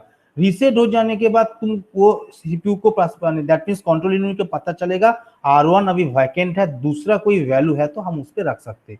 तुम नॉर्मली डेटा स्ट्रक्चर्स के हिसाब से सोचोगे तो क्या होगा, हम जब कोई मेमोरी क्रिएट कर रहे हैं, दैट मींस कोई डायनामिक मेमोरी क्रिएट कर रहे हैं, कोई वेरिएबल के साथ भी क्रिएट कर रहे हैं, वो पर्टिकुलर मेमोरी तब तक ही रहेगा जब तक वो पर्टिकुलर वेरिएबल्स को तुम यूज कर रहे हो। जब तक जब वो वेरिएबल्स डिस्ट्रॉय हो जाएगा और तुम जब वो डायनामिकली क्रिएट किए हो, वो जब पर्टिकुलर मेमोरी डिस्ट्रॉय करोगे, डिलीट करोगे, तब क्या होगा, वो मेमोरी लोकेशन में जब वैल्यू है वो वैल्यू तो रह जाएगा, जस्ट लिंक कट जाएगा तुम्हारा पॉइंटर के साथ, वो मेमोरी लोकेशन का लिंक कट जाएगा, बट वहां पे वैल्यू रह जाएगा।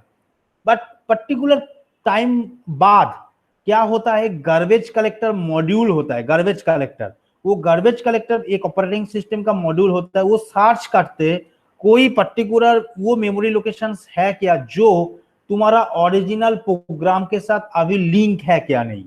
देख रहे थे ये लिंक है तो ठीक है, ये पर्टिकुलर पार्ट लिंक नहीं है, दैट मीन्स ये ऑलरेडी डीएलोकेटेड हुआ है, वहां पे डेटा है, तो वो क्या करते, उसको गार्बेज कलेक्ट करते। गार्बेज कलेक्ट मतलब उसको रिफ्रेश कर लेते, दैट मींस वो मेमोरी एलोकेट, वो जो मेमोरी लोकेशन है उसको स्टेटस दे देते हैं, वो मेमोरी एलोकेशन फ्री है, दूसरा कोई प्रोग्राम चाहे तो वो मेमोरी लोकेशन को यूज कर सकते। इसलिए मेरा ऑपरेटिंग सिस्टम्स में गार्बेज कलेक्टर चलते हैं, जो गार्बेज कलेक्टर गार्बेज कलेक्ट करते। गार्बेज मतलब कोई मेमोरी फ्री हो गया तो उसको कलेक्ट करो, इसको गार्बेज कलेक्टर बोलते हैं। सो सेम चीज भी जब हम हार्डवेयर में चले जाते, रजिस्टर्स में चले जाते, रजिस्टर्स में भी ये चीज होता है, कंट्रोल यूनिट को कैसे पता चलता है ये पर्टिकुलर मेमोरी फ्री है क्या, दैट मींस रजिस्टर्स फ्री है क्या नहीं।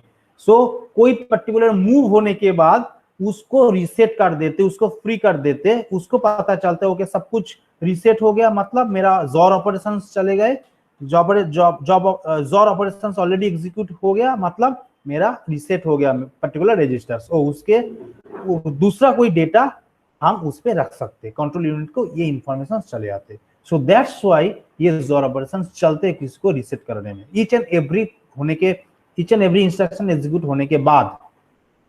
सो तुम जो बोल रहे हो कॉपी हो रहा है, कॉपी ठीक हो रहा है, बट उसके बाद जोर ऑपरेशन चल रहा है उसको रीसेट करने में। ठीक है मनीष? सर हाँ मनीष। सर अगर हमें कॉपी करना हो तो? कॉपी तो यहाँ पे कोई इंफॉर्मेशंस नहीं है, कोई इंस्ट्रक्शंस कॉपी वाला इंस्ट्रक्शंस नहीं है, कॉपी वाला इंस्ट्रक्शंस कोई नहीं है, कॉपी वाला इंस्ट्रक्शंस कोई रजिस्टर्स में कॉपी वाले इंस्ट्रक्शंस कुछ नहीं है। तो जैसे हम लोग माइक्रो प्रोसेसर में कर देते हैं, अगर हम लोग मूव करते थे तो मतलब वो कॉपी होता था एक्चुअल पे, है उसके तो बाद हम कॉपी लोग होता जोर तो यहाँ पे कॉपी करके। होता तो एक बार बोलो। सर अगर हम लोग माइक्रो प्रोसेसर जैसे हम लोग का सब्जेक्ट है, तो उसमें हम लोग अगर मूव करते हैं तो उसमें मतलब कॉपी होता है एक्चुअल में, और जो प्रीवियस जो लोकेशन उसमें रहता है मतलब है डेटा प्रीवियस लोकेशन वो रहता है, तो प्रीवियस लोकेशन हमने तो बोला प्रीवियस लोकेशन रहता है, बट वो पर्टिकुलर टाइम पीरियड होने के बाद वो क्या होता, वो उसको रीसेट हो जाता है। हाँ हो सकता है तुम रीसेट ऑपरेशंस को एग्जीक्यूट करना पड़ता है, हो सकता है जो रीसेट ऑपरेशंस है रीसेट ऑपरेशंस को एग्जीक्यूट करना पड़ता है, रीसेट ऑपरेशंस के लिए जोर ऑपरेशंस जो होता है उसको एग्जीक्यूट करना पड़ता है। ये जोर ऑपरेशंस हो तुम एग्जीक्यूट किए हो मनीष? Yes sir. वो जोर ऑपरेशन जब एग्जीक्यूट करोगे उसको रिफ्रेश हो जाता है, क्योंकि वो तुम मैनुअली काम कर रहे हो, हमने तो बोला मूव जो होता है उसको कॉपी होता है, बट वो हो जाने के बाद उसको तुमको क्या करना है, तुमको रिफ्रेश करना है, दैट मींस तुमने मूव कर दिया, बट तुम जब चाहते हो कॉपी करने के लिए कोई डायरेक्ट इंस्ट्रक्शंस नहीं होता, तुम जब तक रिसेट नहीं करोगे तब तक वो कॉपी के हिसाब से ही रहेगा। Okay sir. बट ये वाला रिसेट के लिए गार्बेज कलेक्टर के लिए यूज होता है। ठीक है, सो आज हमने अब तक ये वाला पार्ट कवर कर दिया। ओके, नेक्स्ट दिन में हम जो रिमेनिंग वाला पार्ट है, रिमेनिंग वाला पार्ट हम कवर करेंगे। नेक्स्ट जो मंडे है, मंडे में हमारा एग्जाम है, मंडे में हमारा एक एग्जाम है। हाँ सर, ये जो एग्जाम में सर ये क्वेश्चन आलोचना question answer, objective question answer হবে একদম যেরকম ফার্স্ট অ্যাসেসমেন্ট 1 এ করেছিল বিভু, হ্যাঁ স্যার, এরকমই হবে। ইজি দেবেন তো? হ্যাঁ ইজি দেবেন তো মানে? হ্যাঁ, ইজি ইজি, একদম ইজি। যেগুলো তুমি করেছো আমাদের যতটুকুনি হলো আজকে, তার মধ্যে থেকেই পড়বে, প্রচুর লজিক্যাল পোর্শন পড়বে, বিশেষ করে অ্যাড্রেসিং মোড, ইনস্ট্রাকশন সেট থেকে প্রচুর কিছু পড়বে। কোশ্চেন কি করে দিয়েছেন না করবেন? না, কোশ্চেন এখনো করা হয়নি, আজকেই সেকেন্ড হাফে বসে করবো। তাও স্যার ইজি দেবেন স্যার, কি Easy দেবেন দেবো। স্যার, কি টাইপের দেবেন কি বলুন স্যার? কি টাইপের দেবো? ধরে রাখো ইনস্ট্রাকশন সেট থেকে অ্যাড্রেসিং মোড তোমাকে পড়লো, এরকম একটা ছোট ইনস্ট্রাকশন দিয়ে দিল। ধরে নাও বল একটা একটা একটা ধরনের ছবি দিয়ে দিতে পারে, দিয়ে বললো যে এটা এটা যদি আমি ডাইরেক্ট মোডে করি তাহলে আউটপুট কি হবে, 4টে দিয়ে দিল, ঠিক আছে। বা তোমাকে বলতে পারে যে ডাইরেক্ট মোডে আমার কি কি হয়, 4টে পয়েন্ট দেওয়া থাকলো, ডাইরেক্ট অ্যাড্রেসিং মোডে 4টে পয়েন্ট দেওয়া থাকলো, কি হয় তোমাকে সেটা খুঁজে নিতে হবে কি হয়, মানে তোমাকে जानते হবে ব্যাপারগুলো কি। सो लॉजिकल थोड़ा ज्यादा कर दीजिए। लॉजिकली रहेगा, थोड़ा इंफॉर्मेटिव रहेगा बट थोड़ा लॉजिकली रहेगा, ठीक है। सर क्वेश्चन है सर, क्वेश्चन बोलो मनीष। सो जो अभी आपने स्वैप का जो टेक्निक बताया सर, हाँ, से अगर वो हम लोग प्रोग्रामिंग लैंग्वेज में करते हैं कहीं पर भी सर, तो वो टेम्प वाला आगे एग्जीक्यूट होगा या जो आपने बताया ये मतलब टाइम किसमें कम लगेगा? टाइम कम लगते तुम जब यूज करोगे दूसरा वाला, that means plus C use करोगे तब, क्योंकि तुमको ये सोचना होगा जब तुम तीसरा वेरिएबल ले रहे हो, वो वेरिएबल को पहले एक्सेस करना पड़ता है, उसके बाद उसके अंदर डेटा को डालना पड़ता है। दैट मीन्स एवरी टाइम तुम तीनों डेटा लेके, दैट मीन्स तीनों एड्रेस लेके डील कर रहे हो। सो तीनों एड्रेस से तुमको फेच करना है, बट जब तीनों एड्रेस से 2 एड्रेस चल जाएगा तब क्या होगा, एक एड्रेस फेच करने का जो टाइम है वो थोड़ा रिलीज होगा। हमको क्या करना है, वहां पे असाइनमेंट भी हो रहा है, एक ऑपरेशन से यहाँ पे एडिशन हो रहा है, काम तो एक ही है। Okay sir. बट ये तीनों वेरिएबल्स में थोड़ा फर्क नहीं आएगा क्योंकि सेम ही लगेगा, छोटा वेरिएबल है तो तीनों वेरिएबल। जब बहुत सारा वेरिएबल होता, सपोज तुम 1000 डेटा से डील कर रहे हो, तब तुमको मालूम पड़ता टाइम, जब तुम इतना डेटा यूज करोगे, इतना वेरिएबल यूज करोगे, तब टाइम भी इतना ज्यादा लगता है। तब तुम चाहोगे ऑप्टिमाइज करना, कोड को ऑप्टिमाइज करना। जब कोड ऑप्टिमाइज करोगे तब तुम्हारा टाइम कम लग जाएगा, कोड ज्यादा बड़ा हो जाएगा तो उसको एग्जीक्यूट करने में टाइम ज्यादा लगता है। वो 2-3 वेरिएबल्स में कुछ फर्क नहीं पड़ता क्योंकि वो मालूम नहीं होगा, जब बहुत सारा लाख डेटा तुम डील करोगे तब मालूम पड़ता है।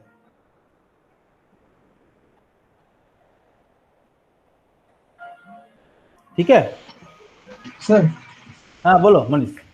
सेल का क्वेश्चन है सर। हाँ, कौन सा क्वेश्चन? सेल प्रोग्रामिंग का। सेल प्रोग्रामिंग का, हाँ हाँ बोलो बोलो।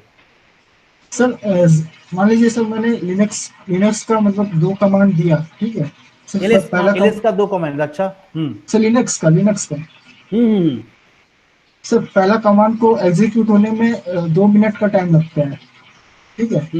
और दोनों कमांड मतलब 1 by 1 है, ठीक है। तो मैंने रन किया, ठीक है, बैश फाइल बनाकर। सर तो क्या होगा सर, ओवरराइड हो जाएगा या पहले रन होगा उसके बाद वो रन होगा? ओवरराइड नहीं होगा। ओवरराइड क्यों होगा? तुम एक कमांड्स को 2 बार एग्जीक्यूट कर रहे हो, सो वो कमांड 2 बार ही एग्जीक्यूट होगा, वो कमांड 2 बार ही एग्जीक्यूट होगा। सर मतलब वो वेट करेगा क्या? वेट नहीं करेगा।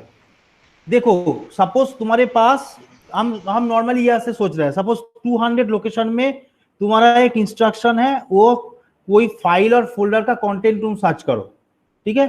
201 में सेम इंस्ट्रक्शन है, अगेन तुम वो काम करो, तो पहले क्या होगा, 200 लोकेशन का काम होगा, हो जाने के बाद रिजल्ट आ जाएगा। रिजल्ट जब आ जाएगा तब तक 201 फेच हो चुका है, तब तक 201 कंट्रोल यूनिट से फेच हो चुका है। फेच होने के बाद सब कुछ डिकोड हो गया, फिर से सेम चीज ही डिकोड हुआ है, क्योंकि कंट्रोल यूनिट के पास तो कुछ नहीं है, वो तो सर्किटरी है, उसको मालूम कैसे चलेगा वो दोनों एक है। वो सेम चीज ही को डिकोड करेगा और सेम तरीके से उसको एग्जीक्यूट करेगा। एग्जीक्यूट करने में जो टाइम लगेगा वो है, वो टाइम हॉल्ट नहीं लगेगा, सेम ही है। सर मैं एक एग्जांपल दे रहा हूँ सर। सर मान लीजिए मेरा जो पैकेज मैनेजर है, ठीक है, लिनक्स पैकेज का, मैनेजर है। तो मैं उसको अपडेट करने का सबसे पहले एक कमांड दिया, ठीक है। और उसके बाद सर मतलब इसको सेल्फ स्क्रिप्ट पे लिखा है, ठीक है। फर्स्ट लाइन पे मैंने लिखा है अपडेट करने का कमांड, सेकंड लाइन पे लिखा हुआ है मान लीजिए एक VLC मीडिया प्लेयर उसको इंस्टॉल करना है, ठीक है? VLC मीडिया प्लेयर, अच्छा। हाँ, ये 2 कमांड दिया हुआ है सर। तो ये एग्जीक्यूट कैसे होगा? पहले अपडेट होगा, पहले तुम कौन सा डेबियन डिस्ट्रीब्यूशन कर रहे हो कि Red Hat distribution? Debian. Red Hat. So तुम yum अपडेट लगाया है, yum अपडेट लगाए हो। yum अपडेट जब लगाए हुए तब क्या होगा, तुम्हारा जो yum रिपोजिटरी है, जो yum ग्लोबल रिपोजिटरी है, वो रिपोजिटरी वाला चीज तुम अपडेट होगा पहले। दैट मीन्स तुम्हारा नया जो रिपोजिटरी है तुम वो ऐड होगा, उस होने में कुछ टाइम लगेगा। वो कंप्लीट होने के बाद ही तुम्हारा जो VLC मीडिया प्लेयर का जो तुमने सॉफ्टवेयर इंस्टॉलेशन का जो कमेंट चलाया yum इंस्टॉल जो VLC है सपोज हम बोला है, सो ये तब एग्जीक्यूट करेगा। क्योंकि एक चीज याद रखना, तुम्हारा जो जिस ऑर्डर में तुम इंस्ट्रक्शंस लिखोगे सेम ऑर्डर में ही तुम्हारा इंस्ट्रक्शंस एग्जीक्यूट होगा इन जनरल। सर मतलब जो अपडेट करने में जितना टाइम लगता है मतलब वो वेट करेगा? हाँ वेट करेगा, हाँ वो वेट करेगा। वो जब तक ना कंप्लीट हो जाए तब तक दूसरा वाला इंस्ट्रक्शंस एग्जीक्यूट नहीं करेगा, वेट ही करेगा। Okay sir, thank you sir. ঠিক আছে। और আচ্ছা তাহলে রোল নাম্বার নিয়ে নি। রোল নাম্বার 1 তো ঘুমিয়ে পড়েছে। Roll number 2, 3, Yes, sir. 4, Yes, sir. 5, okay, 6, 7, 8, yes sir. 8 আছে, 9, Yes, sir. 10, 11, 12, yes sir. 13। ওকে ঠিক আছে, তাহলে আমরা স্টপ করছি। নেক্সট উইকে আমরা সোমবার বসছি আবার। Okay sir.